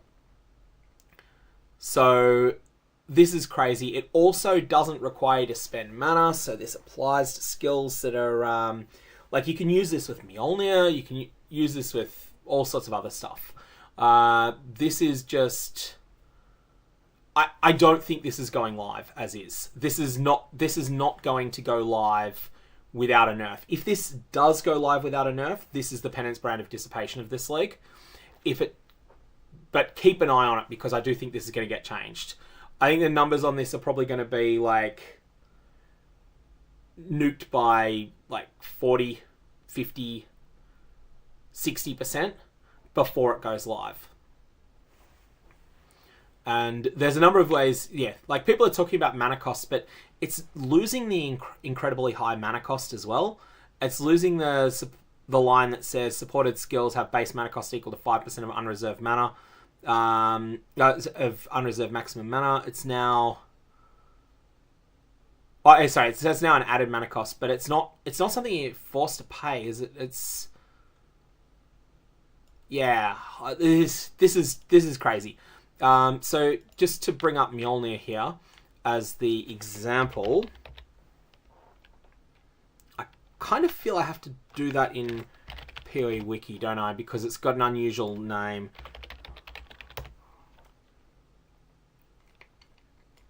Let's go to PoE.ninja so that I can find it. That's how it's spelled.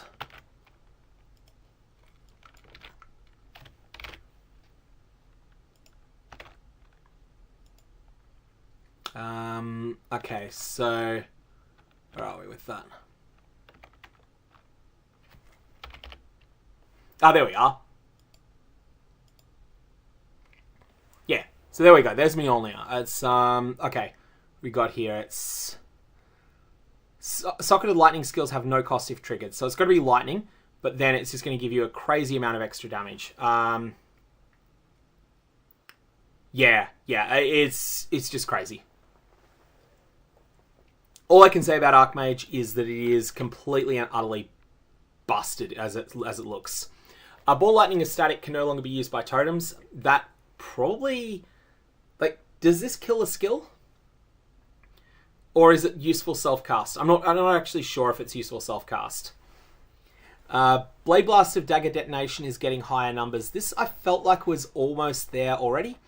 So it may just be that it's gotten an improvement there that it needs in order to be used. Blade Flurry of Incision's getting a big boost to its critical strike chance, but I'm not sold on that. I think it's too clunky. Blade Trap of Greatswords is getting numbers increases. 180% effectiveness of added damage instead of 140% is substantial, but I feel like, again, it's a cooldown trap but it doesn't play well with everything else that you would be investing on the character on. I can't see Blade Trap of Greatswords ever being good, honestly. It doesn't play well with what you're wanting to do. And okay, so Volcany is saying that self-cast Ball Lightning of Static is strong as well. That Subtractum's got a decent setup for it. So okay, that's good. It is, if that's the case. I knew everyone was using it with totems. Like that seemed to be the best use. But if it's solid for self-cast as well, then that's really good. Yeah, I feel like Blade Blast of Dagger Detonation has potential. It wants you to craft weapons in weird ways that you might not otherwise do. And that means that, except from ROG, those items don't generally tend to exist. And it's not really like anyone is making daggers with ROG either. So it could well be that it's quite good. It's just that you've got to have the right dagger.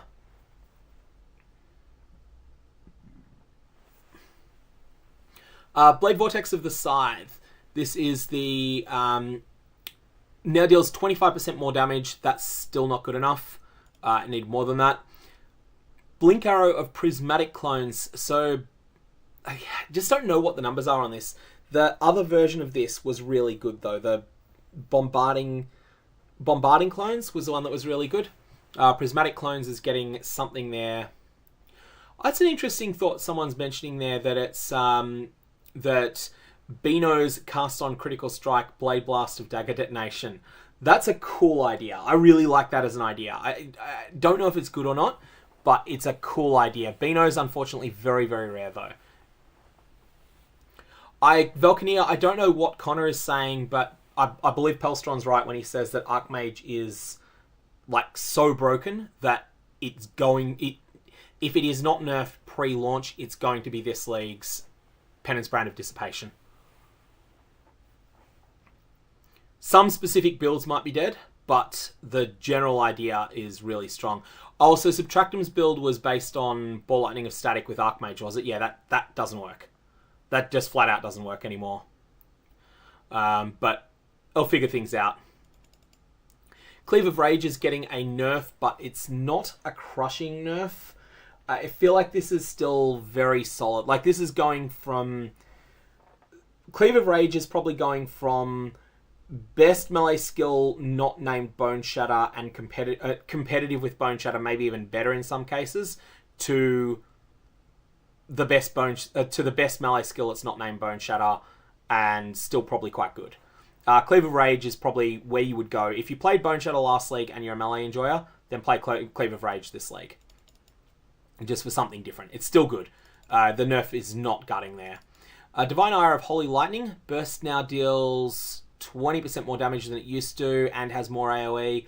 I always felt the Divine Ire variants were terrible. I'm not sure if I'm right on that, but they looked really bad to me at first. Dominating Blow of Inspiring. Increases and reductions to minion damage now apply to this skill at 250% of their value. Again, this is like the Absolution of Inspiring. I don't know if that's enough, but it might well be. Essence Drain of Desperation. This was so bad. This was just so bad. They're giving it a 50% buff on it, and it's probably still not enough. Explosive Concoction of Destruction. Critical Strike Chance boost. Still don't know that that gets there. Explosive Trap of Shrapnel is this getting a buff? No, the base secondary radius is now 2.4 meters at gem level 1. It's more tightly packed. It's... Okay, that's more damage, less AoE. This is a nerf overall, I think. Even though it's getting more damage, I think it's still probably worse because it's going to have less... It's going to have less overlaps? Yeah, it's going to have less overlaps. Okay. Explosive trap over shrapnel is actually being nerfed. This doesn't look like it, but it is. Less overlaps, which means less of an effectiveness... less effective as a boss killer. And even though it's getting more damage on each hit, that's not going to make up for it.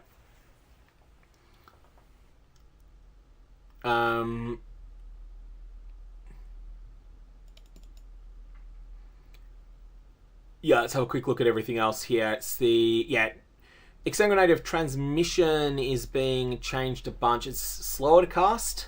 Effectiveness of added damage is improving. Damage up, slower. Looks like they're saying, please use me with traps and mines. And...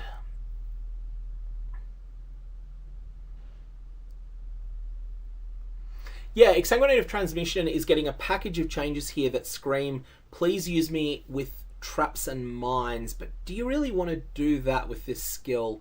Like, it feels like it's trying to push you to playing it as a hit skill now. And I just don't know that you want to play it as a hit skill. I'm not sure I see much of a use case. Maybe as a different trigger, maybe as a cast on critical strike trigger, but it doesn't feel like it hits hard enough for that. I don't see Exsanguinated Transmission here.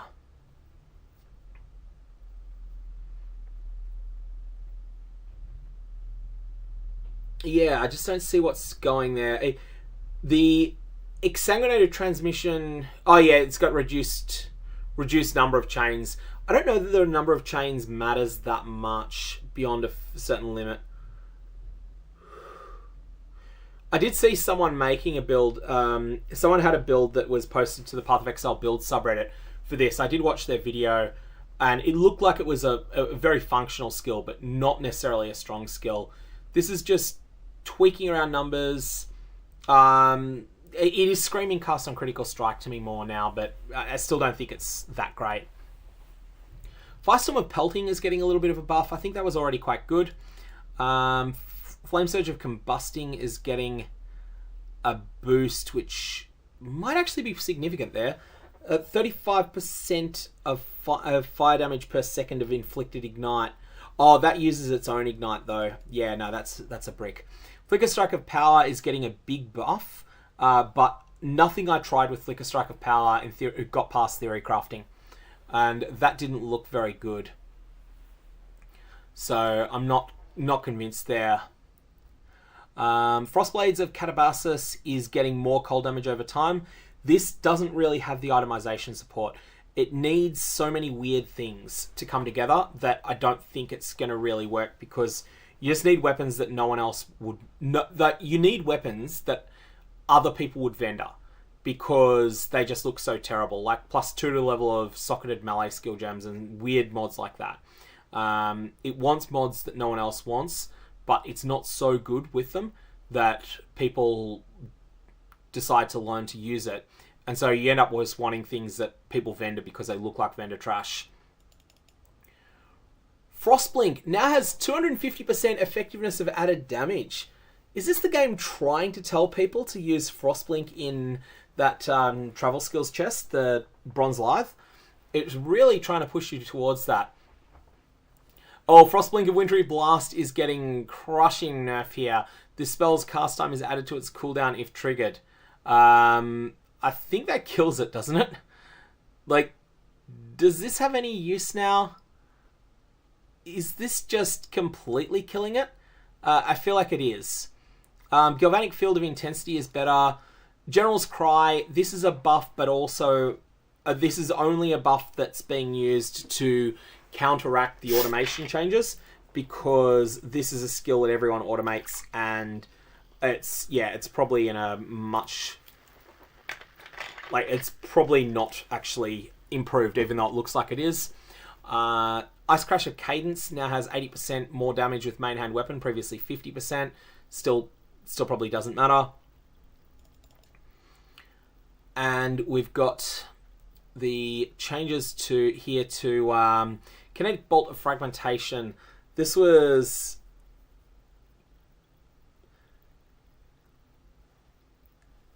This just looks like it's a general nerf here, so it's increases in reductions. Play at 50... This is like crushing, isn't it? Am I misreading this and it's just a crushing series of nerfs from a skill that was really OP, but like, yeah, this feels like it's massive here. Lancing Steel of Spraying now fires additional... Now it gets less benefits with levels. Lightning Arrow of Electrocution is getting a moderately substantial buff to damage, but I don't think anyone's going to use it because Lightning Arrow is so good. Lightning Spire Trap of Overloading is getting better. Mirror Arrow of Prisma... Oh yeah, we already discussed the Elemental Arrows. Penance Brand of Dissipation. This is still very good. That's my reading of it. That's basically... I've had a look at this one. I looked at this one specifically before this stream. It's taking 3 20% nerfs, which is not enough to kill a skill. This leaves it at 48.8% of it. 48.8% overall net nerf. And what I was saying before this, I still stand by this. If Penance Brand of Dissipation got hit by a 64% nerf, it would still be a playable skill. It's getting much less than that. And there is, however, one other line of text that needs to be talked about with this. Fix the bug where Penance Brand and its transfigured versions could fail to remove energy from a target when detaching. I don't know how serious that line of text is, but if it's serious, then this might be a sufficient nerf to stop this skill from being good, but it might still actually be good. Kinetic Bolt of Fragmentation got absolutely crushed. We'll see on that. As I said, I thought it was wrecked. This is getting triple tap, but even with the triple tap, I don't think it's necessarily dead. For PBOD, it was so broken that even with these nerfs, I think it still could potentially be fine.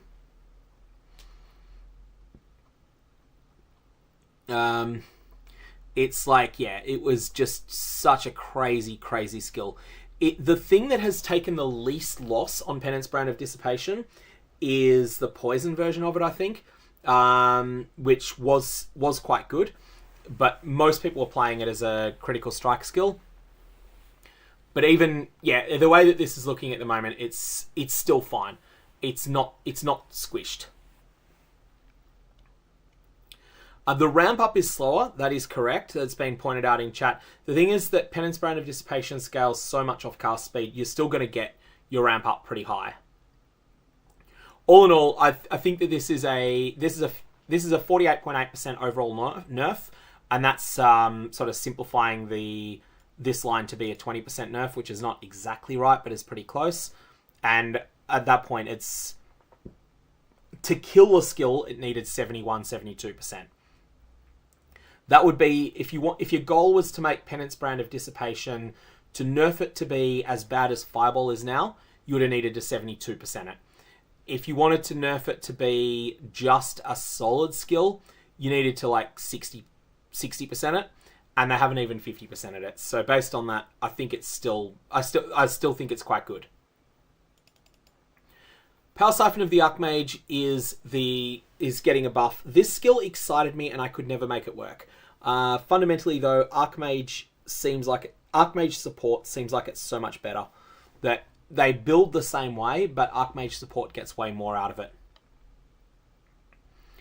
So I'm not sold by this. Yeah, Power Siphon of the Archmage cannot be supported by Archmage support because Archmage support only supports spell skills, and Power Siphon of the Archmage, despite its name, it is not a spell. It is a Power Siphon fundamentally.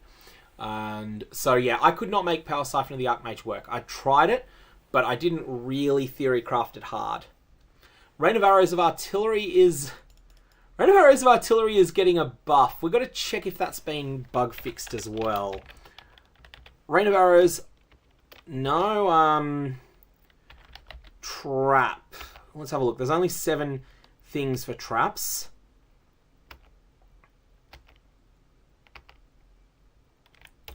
Does Rain of Arrows of Artillery...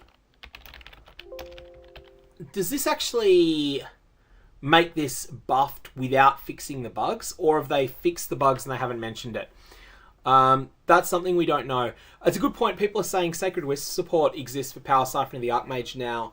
That may actually be what it needed. So yeah, that's a very good point, that maybe Sacred Wisps was what Power Siphon of the Archmage needed. Power Siphon of the Archmage looked really good in conjunction with getting a lot of percentage elemental damage early on from Piscator's Vigil. So maybe keep it in mind as a potential for the new league. There's a lot of support available for mana around. Like, there's a lot of stuff around. People are asking what the bug was on Rain of Arrows of Artillery. Okay, so if it was... The intention is that Rain of Arrows of Artillery fires a whole bunch of projectiles that land like donk, donk, donk, donk, donk in a line, and not many of them hit the same monster.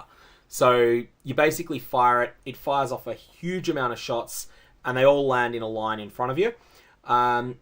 When the object that is firing Rain of Arrows of Artillery is a trap, and when it does not trigger because of an enemy, but it triggers because of a timing out, instead it would drop all of the projectiles in one place and do ridiculous amounts of damage. The bug in question involved using Sunblast, or the broken building in question involved using Sunblast to exploit that bug. So Sunblast to fire a trap. That trap would then fire off Rain of Arrows of Artillery, would be the triggered skill. Sunblast and Rain of Arrows works more sensibly than that, but Sunblast and Rain of Arrows of Artillery did not. It was really busted. I don't see a factor of 4 on Penance Brand of Dissipation. I see, it's just going back to this. So, activates every 750 milliseconds. This is a factor of 20%. Has 50% effectiveness of added damage and all these damage numbers here. So that's a second factor of 20%, roughly. Not exactly 20%, but close to it. And then this is a third factor of 20%. So it's going from 60%. Oh no, actually 60% more damage with hits. Actually, yeah, no. Now I see that I was wrong, because forgetting that once you scale it up pretty high, it's then going to be closer to 50% for this niche. Yeah, all right. No, forget what I said about Penance Brand of Dissipation. They got it right. They got the nerf right. They got Penance Brand of Dissipation right. Thanks to the person who's pointed out there in chat that I was counting only the second. I was factoring that number on the second pulse, but it's the 20th pulse that matters more. And so the 20th pulse is actually getting nerfed closer to 50% there. It's 50%, 20%, 20. Yeah, the limiting factor is 68%. Okay. Everything I said about Penance Brand of Dissipation before is wrong. They're 68%ing it, which leaves the skill functional but not. 68% in the limiting case, which leaves it functional. It is still, however, only getting... The poison versions are still getting less than that. The poison versions are basically... Limiting factor here is 25% nerf on the top. So it's 25, 20, and 20, which all multiply together to be... it's 25 by 20, that's 60, that's 52%. The poison version is losing 52%, the other version is losing 68%. And it's still... That still leaves it playable. Anyways, so that's, yeah, one that we got wrong on first glance, Penance Brand of Dissipation, but it's still playable. Rain of Arrows of Artillery is getting, as I say, there's got to be a bug fix on that, otherwise it's busted. It already was in 3.23, but the bug fix needs to be explicitly mentioned if it's there. Zombies created and no longer are usable by Detonate Dead. I mean, that makes sense from a balance perspective, but just thematically, it's like the coolest thing imaginable. You conjure a zombie to fall on the ground and then you blow it up. Like, that's just so cool. Okay, Ray Spectre of Transience is getting a buff. Scourge Arrow of Menace is taking a nerf here. I still think that's strong. Shield Crush of the Chieftain is going to get fair bit more damage, which it needed.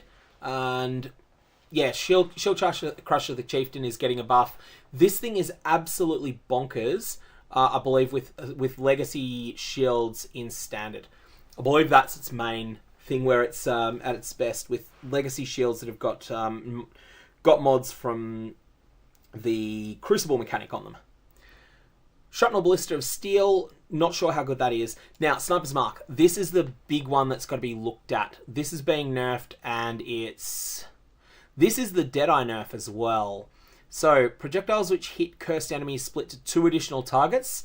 So, it's basically going to be 29% more damage. This is significant. This is like... This is a... I'm just trying to think of the things that this hits the hardest. So this is a nerf to returning projectile support in some situations. That, like, it may mean that something else is better than returning projectiles now. And this is substantial, but Sniper's Mark is still good enough that you have to use it. Yeah, it's still fine. And it's still better than anything else you could use. Like, I think that this is still really good. You can no longer get 100% suppression. I got to see that. Anthony Rossello in chat is saying something about it. We'll come back to Sniper's Mark in a sec. I don't see anything about suppression coming up there. We'll have to have a look at the details on that. But anyways, let's go back to where we were, which was on Penance Brand of Dissipation, then a little bit further down.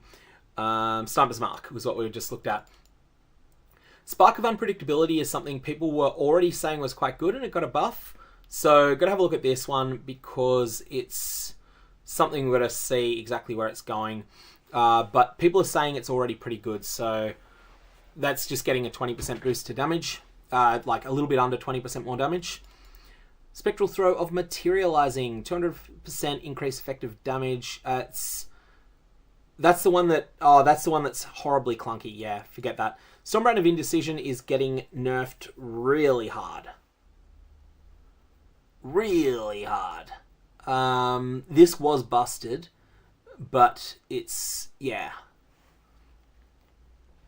Summon Raging Spirits getting a fairly substantial nerf there. People were just saying they wanted SRS to get nerfed at some point, but it's getting that's a nerf to Summon Raging Spirit. Whoever was calling for that in chat, it's probably going to create some space for skeletons to come back as something that hasn't existed, but that has been good enough to play, I think, but wasn't really played because SRS was better. Is a summon skeletons Guardian that deals elemental damage. And I feel like this might actually get it there by virtue of making it better than the alternatives. The Raging Spirits are no longer getting this more damage as they level, which means that now some of the other skills that were still okay, but that were just outdone by the Raging Spirits, probably now have a chance to have a bit of time in the sun. Foe's mentioning that Stormbrand of Indecision got the gutting that was meant for Penance Brand. We were having a look at Penance Brand. I had got that wrong on my first glance at Penance Brand. I thought Penance Brand was under nerf, but I was wrong. Penance Brand was hit pretty hard. Penance Brand of Dissipation. It's still playable, and it's probably better with poison than hit now. Summon Chaos Golem of the Maelstrom is now getting more damage over time. Media, all of these, Summon Ice Golem of High, we're doing something as we come in, are getting better. Skeletons of Archers are getting a buff. Maybe this is something that people try messing around with the Guardian now.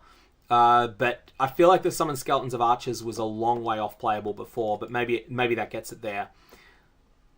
Tornado Shot. This is getting dumpstered finally. It is 25% less attack speed than it used to have. It has same mana per second as it used to have, pretty much, but quality is no longer going to provide additional projectiles. So basically, Tornado Shot is going to be no longer busted. It may actually still be usable because it was so busted, but now it's no longer busted. Lightning Arrow replaces it. Lightning Arrow with nerfed Sniper's Mark is probably still fine, but it's no longer going to be absolutely bonkers like it's been in the past. People can do a bunch of stuff with Sniper's Mark. They could use Mana-Forged Arrows. They could use Artillery Ballista. I think Deadeye is probably still very playable with this changes, but it's worse than it was, and it's not likely to be super meta. I think it's still going to be fine. And what do we got here? Unearth is going to be less of a life buff. Void Sphere of Rending is now getting a monstrously big buff, but still probably not good enough. Volatile Dead. Older Storms simply despawn rather than exploding. Wow, that's going to deal with some of the more... That's going to really hurt things there.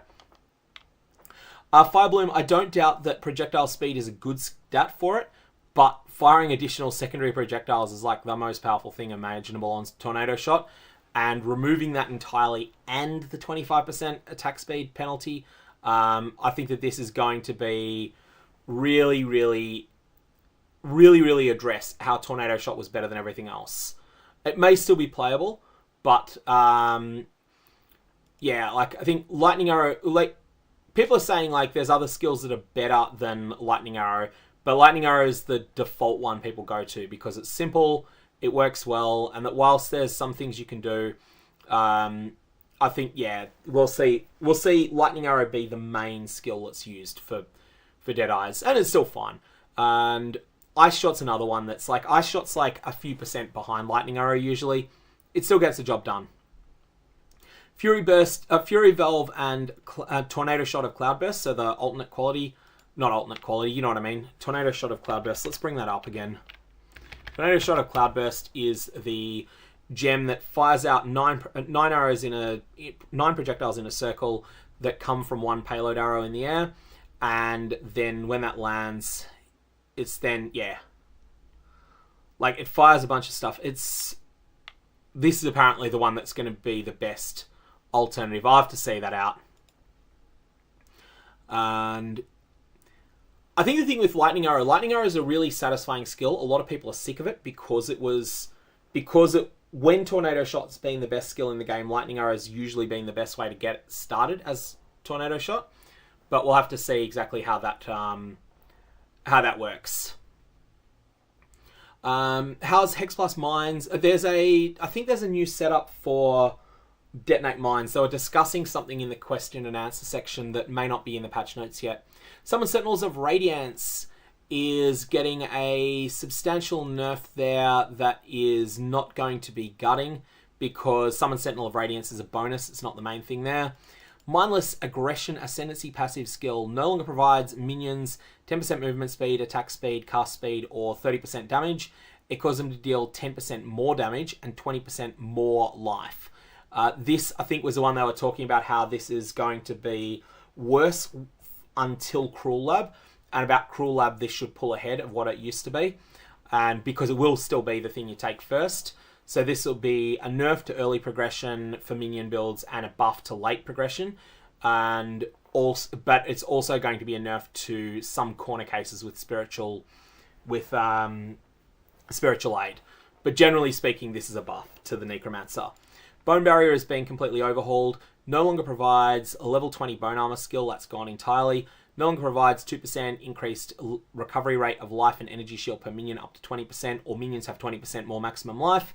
Instead, minions have 40% of life added as extra energy shield, and 1% of damage dealt by your minions is leached to you as life. I think overall this is probably better than the old version, but not universally better. And the old version, assuming that you were automatically recasting bone armor on left click. So that's the new setup. Yeah, mines have a mastery. That's right. I knew there was something that was coming up. Mines have a mastery to auto-detonate. That is going to be something that people can play around with. Like, you might take that. You might not. But I think Hex Blast miners will use the mastery, generally speaking. Especially people who are using high-impact mine support will use the mastery. People who are using Blast Chain will not. And Blast Chain has not been popular with Hex Blast. Even though Blast Chain is really good in a lot of situations, it's not popular with Hex Blast. Call to Arms has been renamed to Warlord's Call. It now provides Warcries no longer exert attacks, and Warcries grant their buff to nearby allies. Previously, this was Warcries is instant, and Warcries share their cooldown. Oh wow, that's... Oh, Warcries can Warcries no longer be made instant? That's... Am I right in this? Warcries can... That's huge if that's going to be the case. Go ahead, Stephen. Have a glass of red if that's what you want.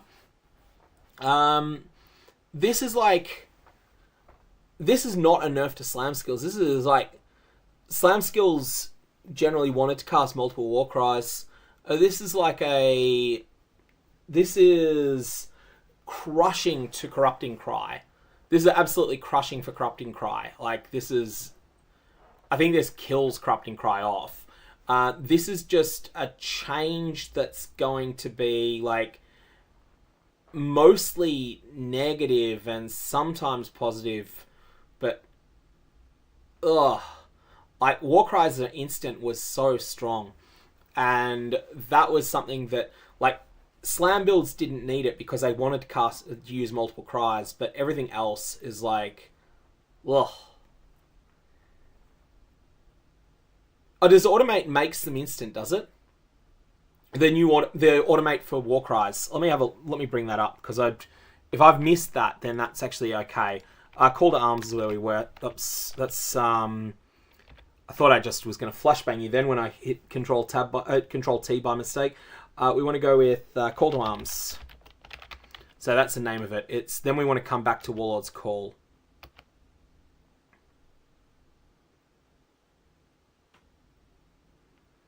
Oh, because they're instant. Yeah, because they triggered their instant, aren't they? So we're gonna have to look at that. Yeah, if you're using the gem and that makes them instant, that's gonna be interesting. Yeah, just gotta play around with that.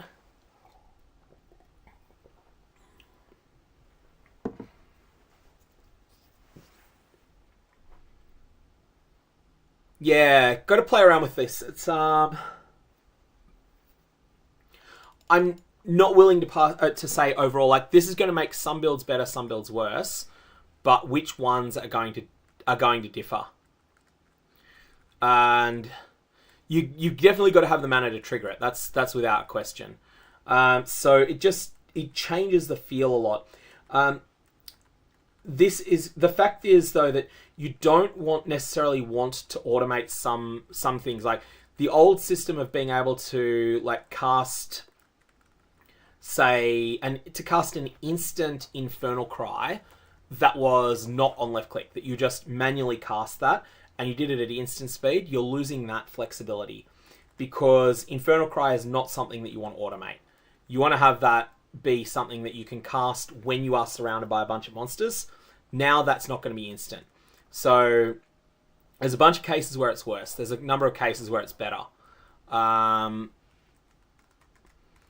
It's really, really, really, really tricky. But yeah, I'm just genuinely unsure how that's going to feel. But the lack of agency over when it goes off, if you want it to be instant. So if you want your Warcries to be instant, you now have to give up the agency. If your Warcries being instant is huge, so maybe you do that, but then you lose the agency over when they go off. You're forced to have them be automated. I'd rather have the ability to have instant Warcries some other way. You can turn off the automation, that's correct. You can like go, alright, I'm going to stop the automation going off, but there's a cooldown on doing that. So it's not like you're going to be... It's not like something you can min-max in a fight. This is going to be really, really clunky and awkward, and we'll have to, like...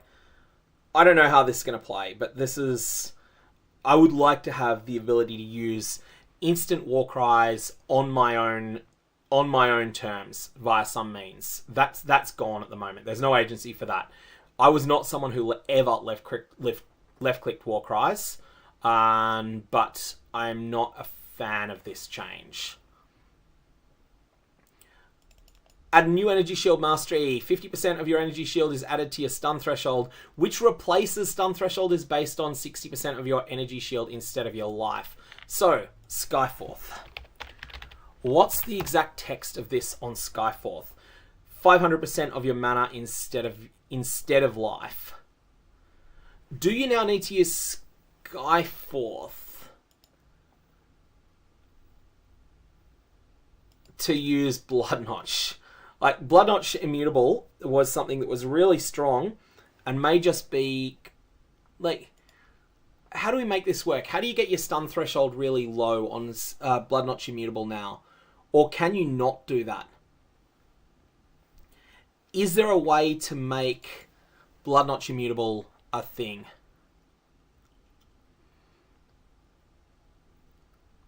There's a ring. Valyrium, isn't it? I think that's what it is. Stun threshold based on energy shield instead of life? Yeah. Okay, is this... How punishing is this to use? Okay, so you get a little bit of energy shield out of it that you might want to get rid of. There's plenty of ways to get rid of it. And this is basically net zero in effect because you got your fire resistance at the expense of cold resistance. On a chieftain, that's upside. Gaining fire resist and losing cold resist is upside. On everything else, that's neutral. You could Varl this to get rid of the implicit and get something better instead. So, let's say you got one of these that was 30 ES, 40 fire resist, and you Varled it to get some useful implicit instead. That's going to be pretty solid. Like, it's a functioning ring on a chieftain, and it's a nothing ring on everyone else.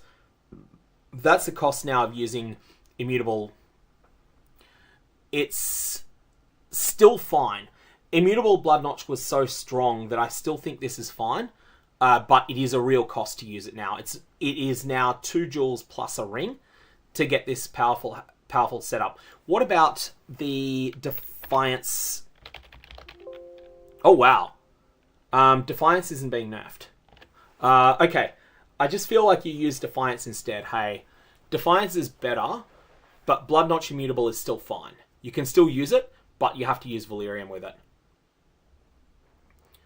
So, it's, yeah,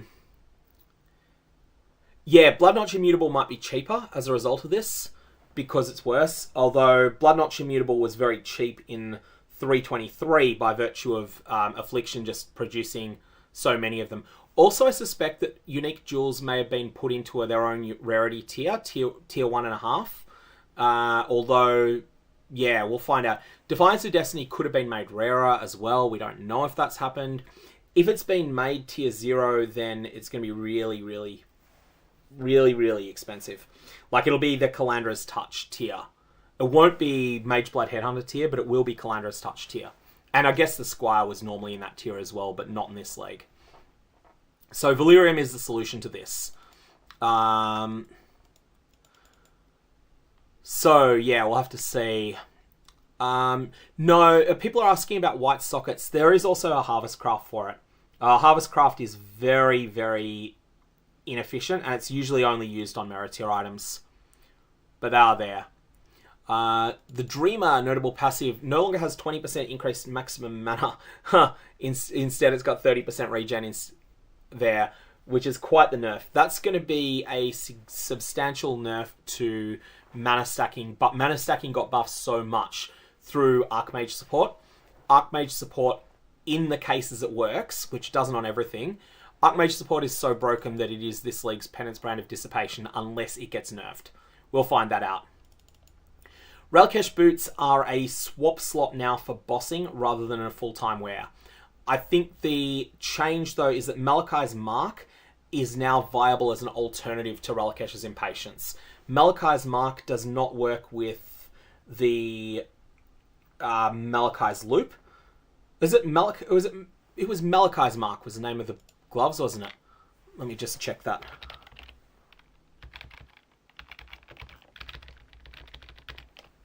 I think it's Malakai's Mark. Yeah, here we are. Sorry about the brief. So these are being changed, and as long as you can get 40% or so increased duration of charges, what they're going to do, Malachi's Endurance, Malachi's Frenzy, Malachi's Power are now going to be also 10% on hit. Sorry, instead, 10% on hit instead of 20% on kill. So these things that are currently trashed, they're going to be a tier 17 unique boss drop. So they're going to be pretty hard to find. Potentially, they're going to be one of the chase uniques, potentially. And they're going to provide you with high uptime maximum charges on bosses, as well as on trash. So that's something to keep in mind. Ralkesh's Impatience got an alternative. This doesn't work with Malachi's Loop, but it does work with a double Void Battery setup if you want to do that. And so all of those setups can be adjusted. Ralkesh's Impatience is still usable, but you probably only want to use it on a shield charge build. Mana got a number of buffs, but a number of nerfs in other spots, but Archmage support is so broken that it doesn't matter. If it goes live as it is, Ralakai is just... the amount of flat damage that you get from Archmage support is so high that it doesn't matter what else they nerf. Except that you can't use Archmage support with some things. It's off the planet better than, that... The old versions of a lot of mana stacking builds are dead, but it's crazy what it does. People are pointing out that the alternate charges in Ralakesh's Impatience was strong, but that's not there. Archmage support is the flat damage it gives you is so much that it's going to be until you start talking about I kill Ubers in 3 seconds. Until you get to that level, it's a buff. And it's like a crazy off-the-charts buff. And then beyond that, yeah, maybe there's a point where it's not as good as it used to be. For killing hit point capped monsters in Delve, yeah, it's probably worse. But for things that are as weak as Uber bosses or weaker, it's just better. Soul Ascension. This is the thing that's getting changed with... Each soul when you hit a rare or unique enemy no more than once per... So it used to only work on that. It's... Soul Ascension was just a pretty... one of those items that looked really cool but hasn't worked out that well. And I think that the changes to Soul Eater are probably going to make it a little bit worse than it was overall, even though it's getting a little bit of an improvement here. It's working on rare enemies now, but... Yeah... I don't think that these work that well with it. Animate Guardians is an interesting one. Devoto's Devotion for it, yeah. So it ramps fast. It ramps faster, but the high end is capped at 45 now. So yeah, I'm not sold on Soul Ascension. I never was sold on Soul Ascension, but I think it's just probably not there. Extractor Mentis is now giving you 10% chance to gain Chaotic Might, which is... basically, Extractor Mentis does what it used to do, rather than doing what the Unholy Might now does. Okay, so that's basically no change to Extractor Mentis, even though other things are being changed. The Iron Mask unique sword no longer has 20 to 25% chance to inflict Withered on hit for 2 seconds, as this is provided by Unholy Might. This is now getting to give a bunch of extra damage. So Iron Mass is getting better. It's getting quite a bit better because Unholy Might is getting changed around. I still don't think it's probably not good enough, though. Oh, that's an interesting one that Ukapalooza is mentioning about the Dark Seer. I have to have another look at that. So it no longer relies upon you being blinded, which means that you can use it with Saboteurs. So the Dark Seer, let's just go back to the Dark Seer. This is the one that's already was good. Just plus 2 to the level of skill gems, mana, and energy shield is good already. So enemies blinded by you have malediction. Previously, enemies blinded while you are blinded. Okay, so yeah, that looks like it's got some... That's another thing. Dark Seer is really good now. All of these things that are getting pushed up to tier 17 map boss stuff is really good. Okay, where were we there? We were just looking at a different item. We were looking at Iron Mass. And now, okay, stack decks, Diviner's Strongboxes, Divination cards as rewards from various content can no longer drop boss-specific unique items. We already knew that. That was teased previously. So this is a change that will improve early bossing in Trade League. The Void is now considered a boss-exclusive Divination card. It now drops from the Shaper, the Elder, and the Maven. Previously, this could drop from a bunch of weird places. Like, mostly came from stack decks, actually, the Void. And Diviner's Strongboxes. It was pretty high weighting. It's one of those things where it was just a weird drop situation for the Void. Scrolls of Wisdom are now going to be used on items that are corrupted. There were a bunch of things that were corrupted, un-ID'd, and that broke them. And this also means that most items that previously dropped identified can now drop unidentified. Oh, that's going to be... does that mean that now... does that mean that now Strongboxes are going to drop things? Oh, that could actually be quite ugly. That's actually probably a net negative, I think. The number of things that dropped unidentified corrupted was pretty low. Flasks can now be corrupted using Varlorbs. Yep, we knew that one. Now, okay, this is the big thing about mana. That, like, mana cost reducers are being nerfed.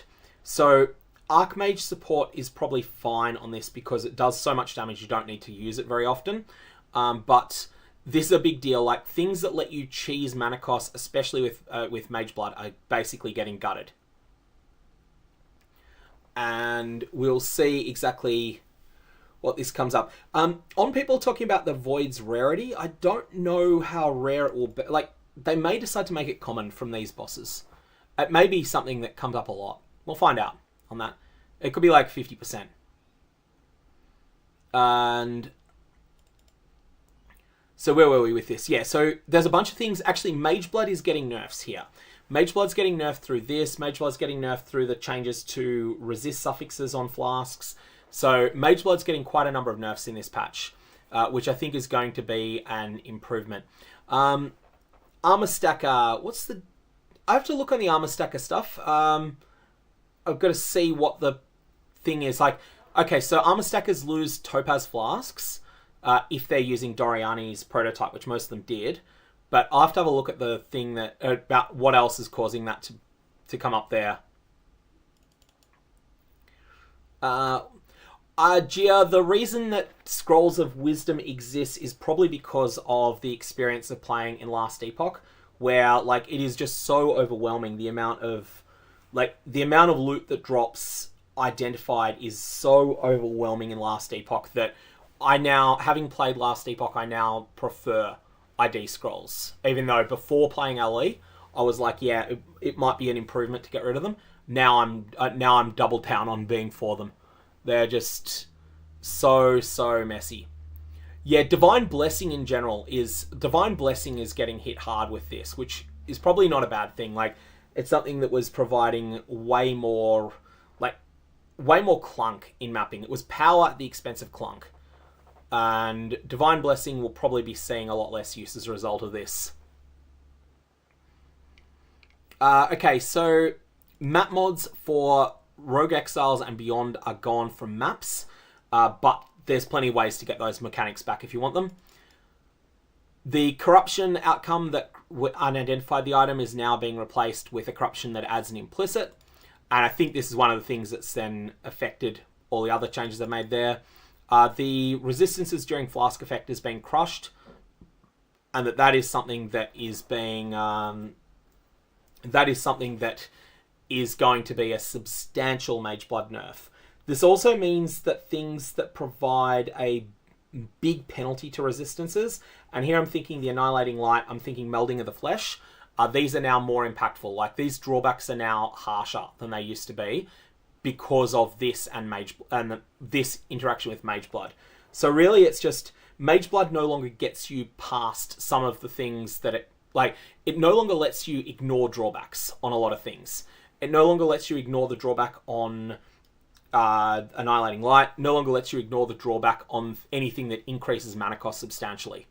And also the dual suffix that reduces mana cost can no longer roll.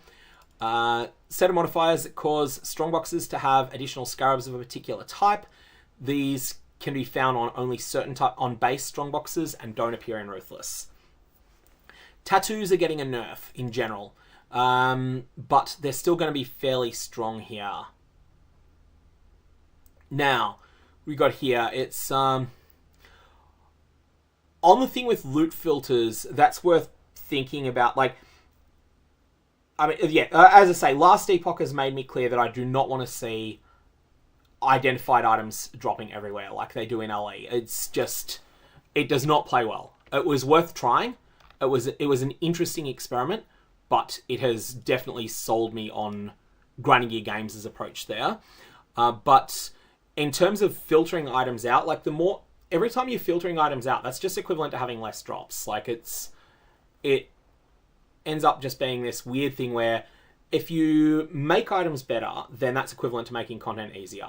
If you make it so that more items are dropping, but you're filtering more of them out, that degrades performance, but has no impact on gameplay other than just it's equivalent to making content easier, really. Valkyria tattoos are dropping in 3.24. The new league mechanic is going to cause them to drop. So I'm just looking to see if there are any of these that are intriguing. Oh, 5% chance to poison on hit. That's potentially huge. The tattoo of the Tofoa Shaman. This used to be the recoup one. This does something that's potentially very strong. All of the flat stuff is gone. Tattoo of the Tofoa Naturalist. 8% increased mana recovery from flasks. That must just be life flasks only now. Tattoo of the Hinakora Storyteller is now 3% Chaos Res. Used to be skill effect duration. So a bunch of stats that they don't really want you to have a huge amount of. They're moving off tattoos. It's going to brick some characters in standard too. That's going to be really noticeable. And they're also not going to be as busted at low level. But that's not that significant. Energy Shield Tattoo is getting a... Oh yeah, 3% increased energy shield. That is a buff. Probably over 10% ES recharge rate. Yeah, that's a buff. Especially for builds that use things like Aegis Aurora. That's definitely a buff there. Might of the Meek might be used again because of tattoos. Yeah, I can see that. And we've got a bunch of extra stuff going on here. That bleed chance is easy to cap. It's poison chance that's one that... Poison on hit chance is not easy to cap, so that could actually be quite good. It takes effort to cap that. It takes investment, and now you can just simply replace that investment with something else. Chance to ignite is at the expense of the explosion, but the explosions were small, so this is 5% chance to ignite is pretty good, actually.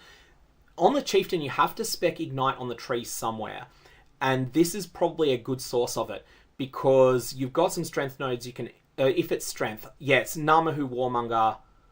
That's going to be strength currently, so that's going to change that cost. Yeah, I think that's actually really good. This will get used a bunch now. 5% chance to ignite is...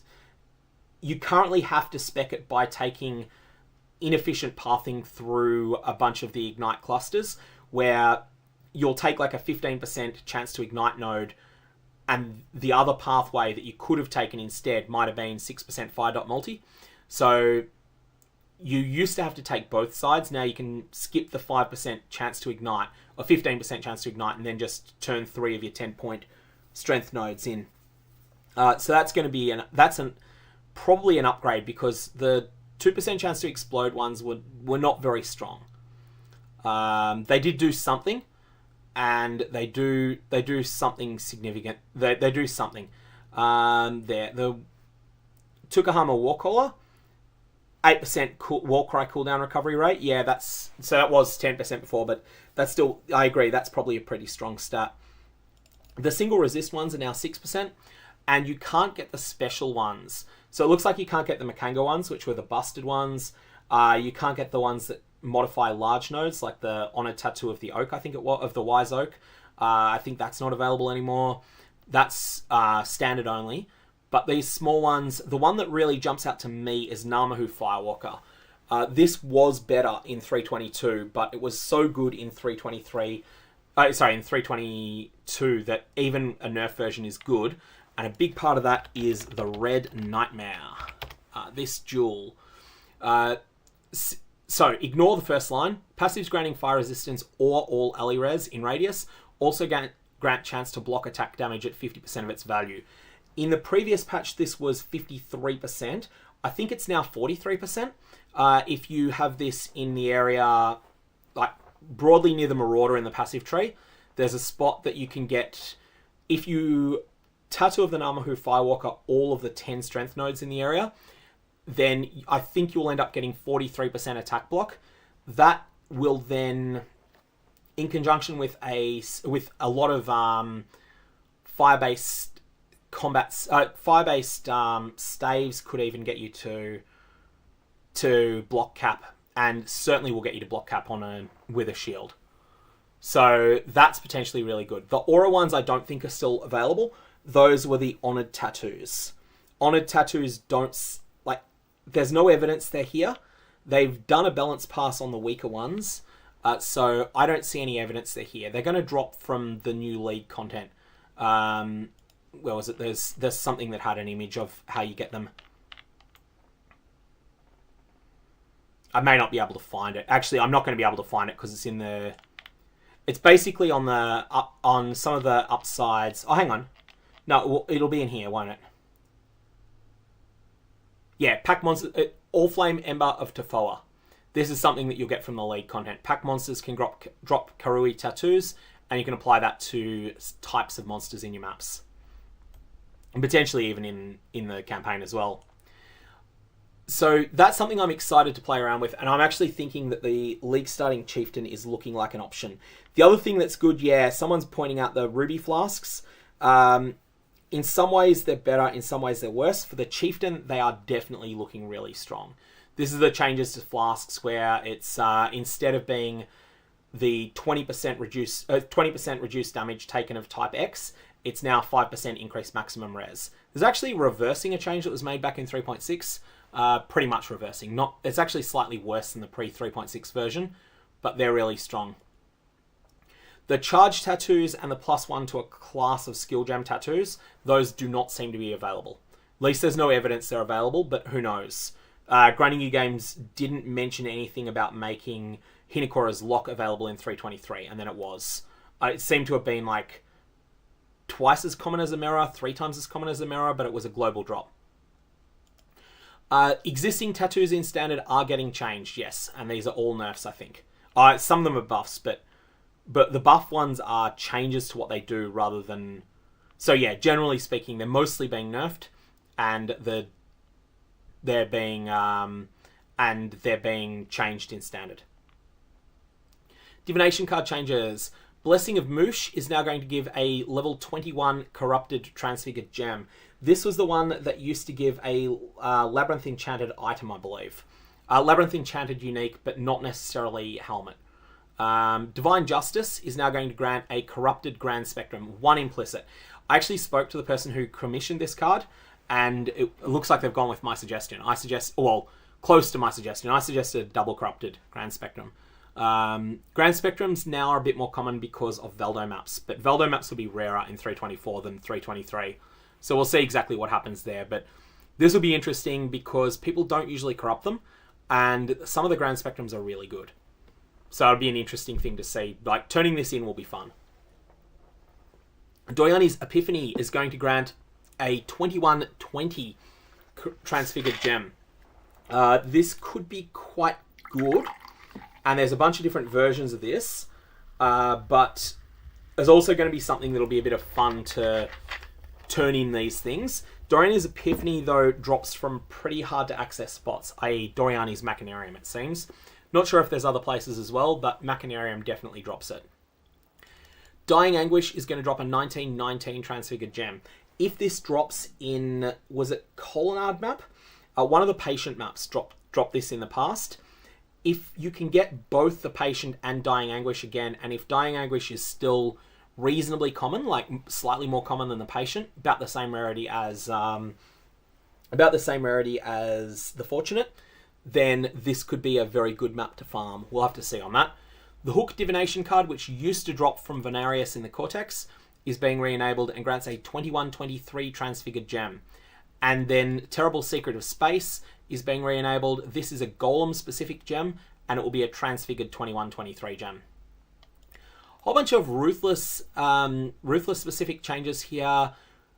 Interestingly, bonus objectives for tier 11 to 15 maps no longer require the map to be corrupted in Ruthless, because Vile Orbs are quite rare in that game mode.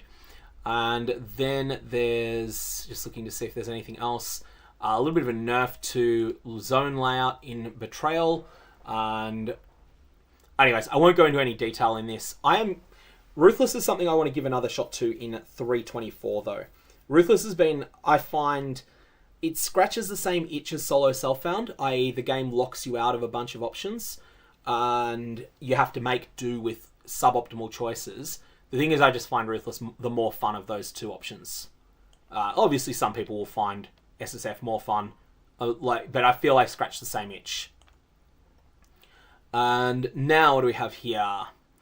Monster Balance. Corpse explosions are going to... It is based upon corpse life. It's like it's more clearly telegraphed. Many corpse explosions... many corpse explosions related... used by monsters now deal flat damage instead of scaling with corpse life as well. But if they scale with the monster life, then they'll be more clearly telegraphed. Rare monster item bonus mechanics are now rarer, and the following item bonus mechanics have been removed. Items dropped a conversion to gems. I didn't even realize that was still in the game. Items dropped a converted to scarabs. Hey, guess what? That was something that was kind of crazy in 3.23. Items dropped all have white sockets. Ouch, I really like that one. Items dropped are duplicated. That was one you never noticed existed. Slain rare monster grants additional experience and gem experience. I really like the XP ones. So that one is that one I'm not a fan. I'm not a fan of these changes except the scarabs. The scarab bombs, I'm fine with them being gone, but I felt like the ones that remain. Okay, so currency bombs remain, and they're probably the most problematic of the lot. Scarab and currency bombs, I think, could have gone, and everything else should have stayed. Instead, we got other ones in here. Gem XP one I always found was fun. Like, it just felt good to get it. It felt good to get a huge burst of Gem XP when you were mapping, or not even mapping, but running through. Cycling damage reduction is being reworked into adaptive resistances. The monster becomes resistant to the highest damage type taken. Fire, cold, lightning, and chaos. But nothing about physical. That's interesting. That's just going to mean that it's going to feel like a bunch of extra hit points to most people, rather than the cycling damage reduction, which had a sort of pendulum mechanic where you could counterplay it a bit, but if you were dealing only one type of damage like most people did, it basically meant 4 seconds where your damage was awful and 1 second where it was good. But instead, it's now going to be... It's something weaker than it used to be as well. Tormented Spirits are getting even more life. They got a lot more last life. Then we had the... Lycia's Lightning Wave skill is getting new visual effects. Strongbox monsters modifiers that increase chest level will no longer roll. They really are doubling down on this. Item level 86 stuff comes from specific places. I am curious. Here's a question for chat. Do you think that all of these changes that are making it so that you can't get item level 86 bases as early in progression as you used to, do you think that these are going to have do you think that these are going to be paired with hidden changes that are going to involve new mods being added at item level 86 and up? Because I think that the first people who do Blight Ravage maps are going to get rich if it turns out that we want item level 86 plus bases. We will see exactly what's going on there, but I feel like that's going to be a big, big deal there. And likewise, the unique cache boxes are getting changed here. So I think that the first... Blight Ravage maps are going to be huge if they do that. There's a whole bunch of changes to bossing mechanics as well, but like we're talking about the I-86 items are going to be rarer than they used to be. Rog exists, Gwenin more so than Rog, honestly. Gwenin just disgorges an unbelievable number of item level 86 plus bases once you are character level 90. You can't get them till you're character level 90, but once you're 90, Rog will give a few, but Gwenin will give a lot.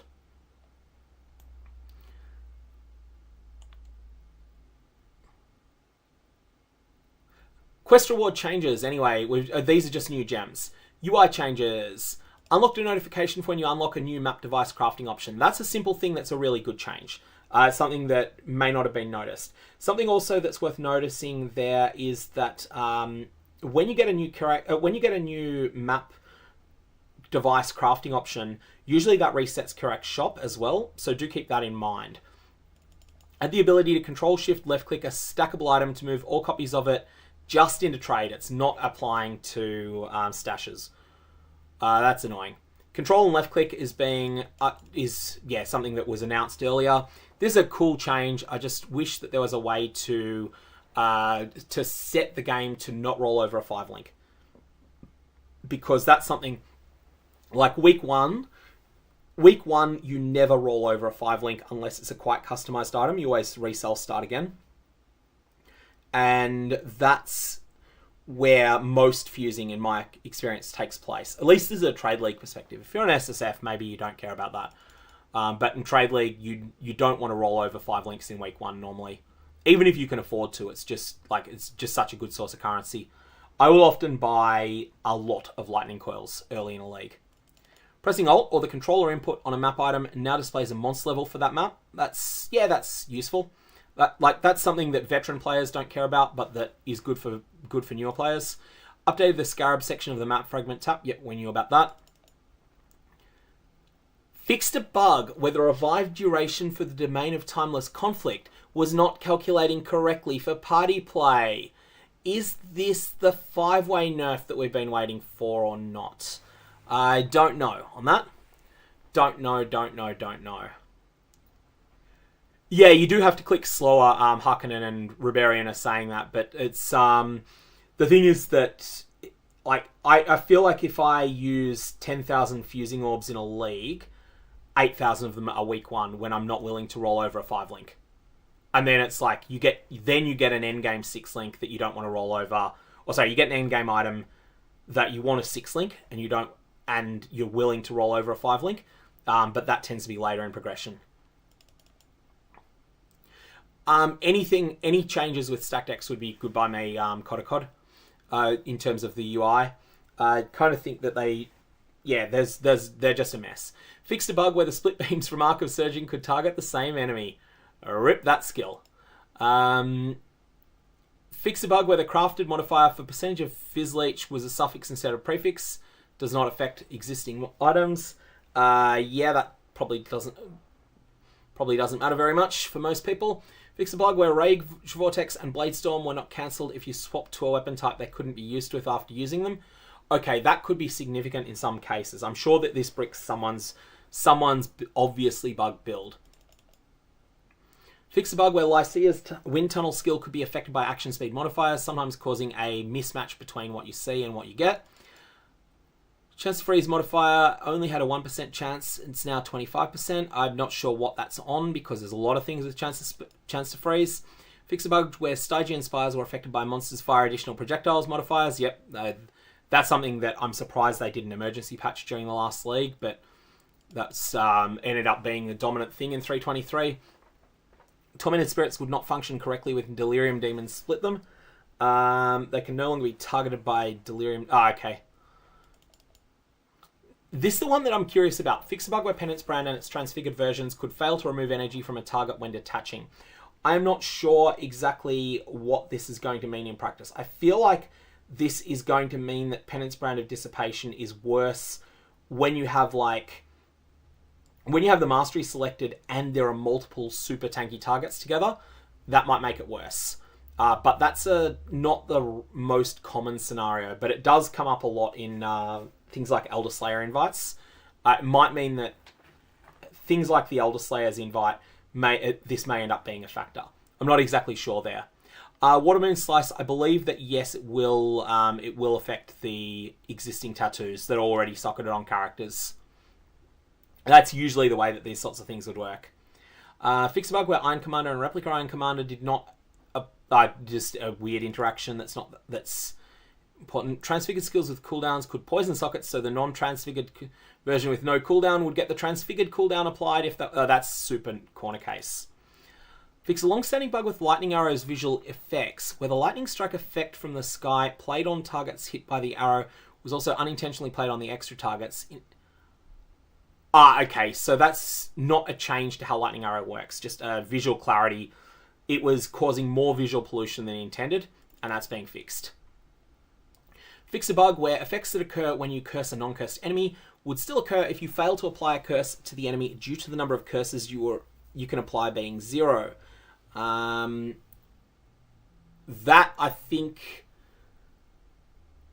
I believe may fix some issues with cursing non-cursed enemies and 0 curse limit. There was an issue with that and a curse mastery. I'm not sure if that still was the case in 323, but like around 321, I know that there was a meta build around that. Fix a bug where Rollercash's Impatience fixed in standard only. Fix a bug where Rotgut was bricking. So basically Rotgut was better than intended and it was still so bad no one ever used it. Bladefall was broken with Spell Cascade. That's one to watch. I'm not sure if that makes Bladefall better than it used to be, so I haven't looked into that for a while. Fix a bug where Skill Tooltip for Lightning Trap of Sparking did not display how many chains it had or that its projectiles had can chain when... okay, so Lightning Trap of Sparking was just a tooltip bug. Slime skills, sometimes Slime skills are a bit buggy. Favored map slot did not state that it could... okay, so favored map slots were tier 16 or 17. Well, that one you always do a tier 16 before a 17, so it didn't matter. One of the labyrinth crafts was broken. It's been fixed. Ultimatum aspect instead of a Val aspect.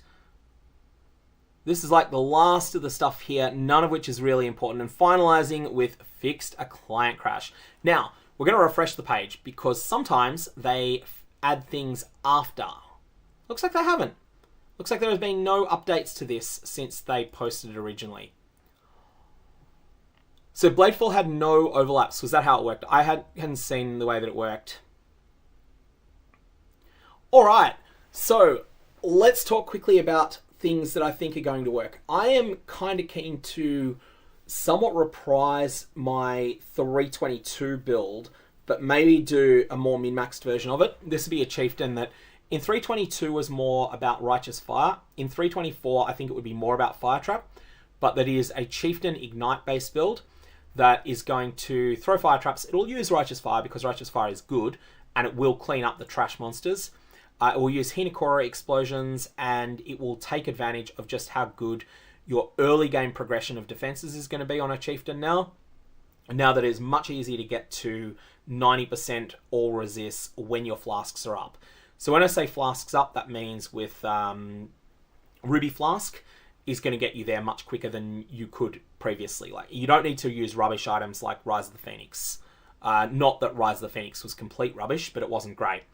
The medium, the non-aspirational endgame gear is probably going to actually be Valyrium Bloodnotch Immutable Force as part of the defensive package. Another part of the defensive package will be Red Nightmare with tattoos for block.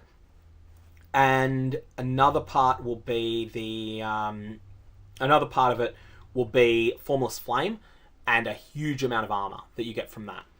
The ultimate endgame defensive package would need to be worked out. Offensively, you'd be able to use... offensively, yeah, I think the damage will be pretty solid in there. There'll be a lot of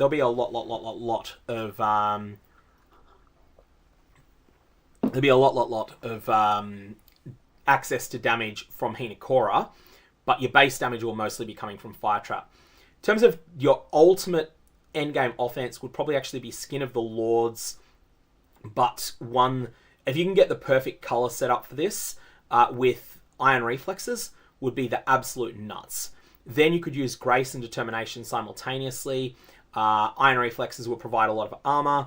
You'd then just build up a tremendous amount of armor with that, be like in line with what armor stackers get. Not quite, but be sort of same ballpark as like higher than anyone gets that's not an armor stacker. And then you would use the Forbidden Jewels to get a whole bunch of elemental mitigation out of that as well. So tattoos can now give you ignite chance if you need it. But additionally, tattoos also give you fire resistance, which then, because of Formless Flame, is then going to scale up your... let me just bring up the Formless Flame in question, just because it's something people may not be that familiar with.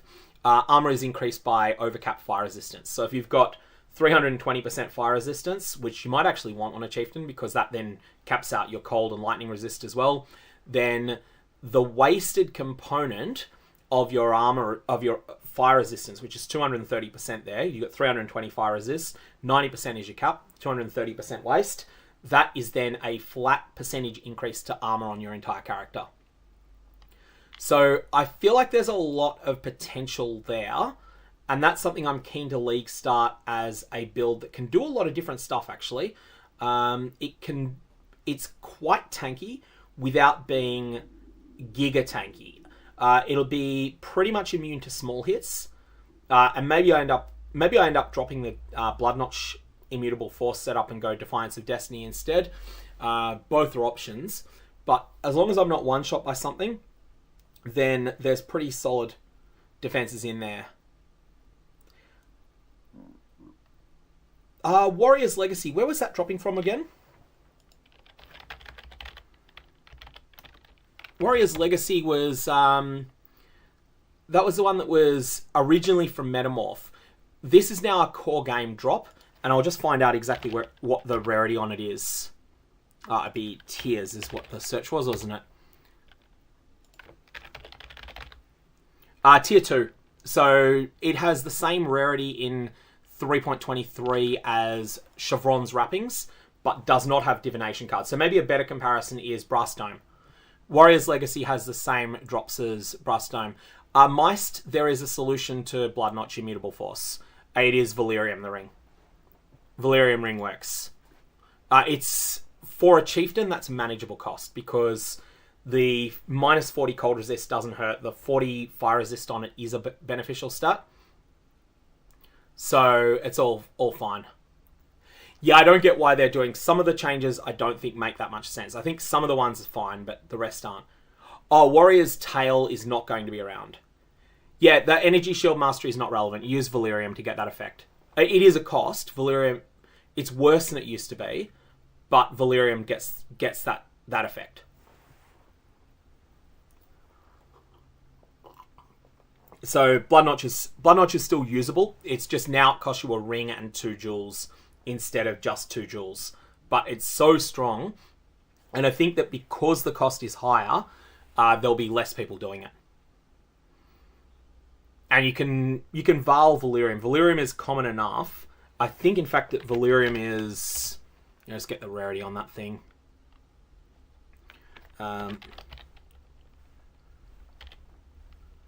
Tier 5. So yeah, you can get perfect rolls on this. And when I say perfect rolls, the only one that matters is the fire resistance.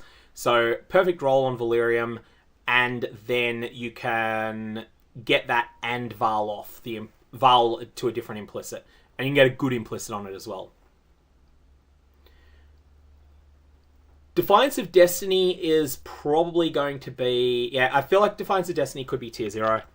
And Blood Notch Immutable Force is better than Defiance of Destiny. Defiance of Destiny is the fallback. But Defiance of Destiny costs you 4 levels on Fire Trap, potentially. Like, the cost is huge on that too. 3 at low investment, because you can use Replica Dragonflight's Flang. You can use Replica Dragonfang's Flight. And then at high investment, you can get a Focused Amulet for +4 to Fire Trap there instead. So it's a big cost to give up your amulet. It's your best offensive slot in the game. And we'll have to see. We'll have to see exactly how that plays out. In fact, you may not go +4.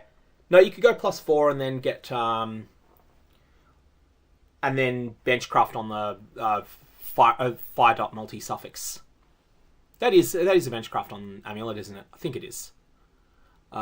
Anyways, those are my current thoughts, but I am thinking at this point that I actually need to go and get some... Well, I haven't had breakfast and I need lunch. It's like 2 o'clock here. I am thinking I may perhaps wind up at this point, say thank you to everyone for tuning in, and then I'm kind of thinking that we're probably going to get a few new things that will come up over the next week or so. I will do another stream if there's something that I will do another stream if it turns out that there's something that ends up being worthwhile to do that. Otherwise, I'll put out videos when there's stuff that's worthwhile having a video on. And I guess I will start doing some theory crafting as to exactly what we want to do. Because like the thing with the various packages that we've been discussing for defense, you can probably experiment with both and then change them around. Black Mage is asking, will this stay up? Yes, it will. This will be a normal YouTube video after the fact. That's the way that YouTube streams work. That's what I really like with... Streaming on YouTube is way better than Twitch for that reason. Like, I can do a stream here, and if someone joins in an hour in, they can rewind to the start, jump it to 200% until they catch up. If they miss it entirely, they can watch the VOD, and they can do that at whatever with a whole bunch of setups. So it's all cool. There's actually a jumper because it's cold. It's the first cold day, but this is a jacket. Sorry, not a jumper. It's like a bomber jacket. Anyways, I will leave everyone there. Thank you all. May your Volobs have interesting results, and I will catch you all around.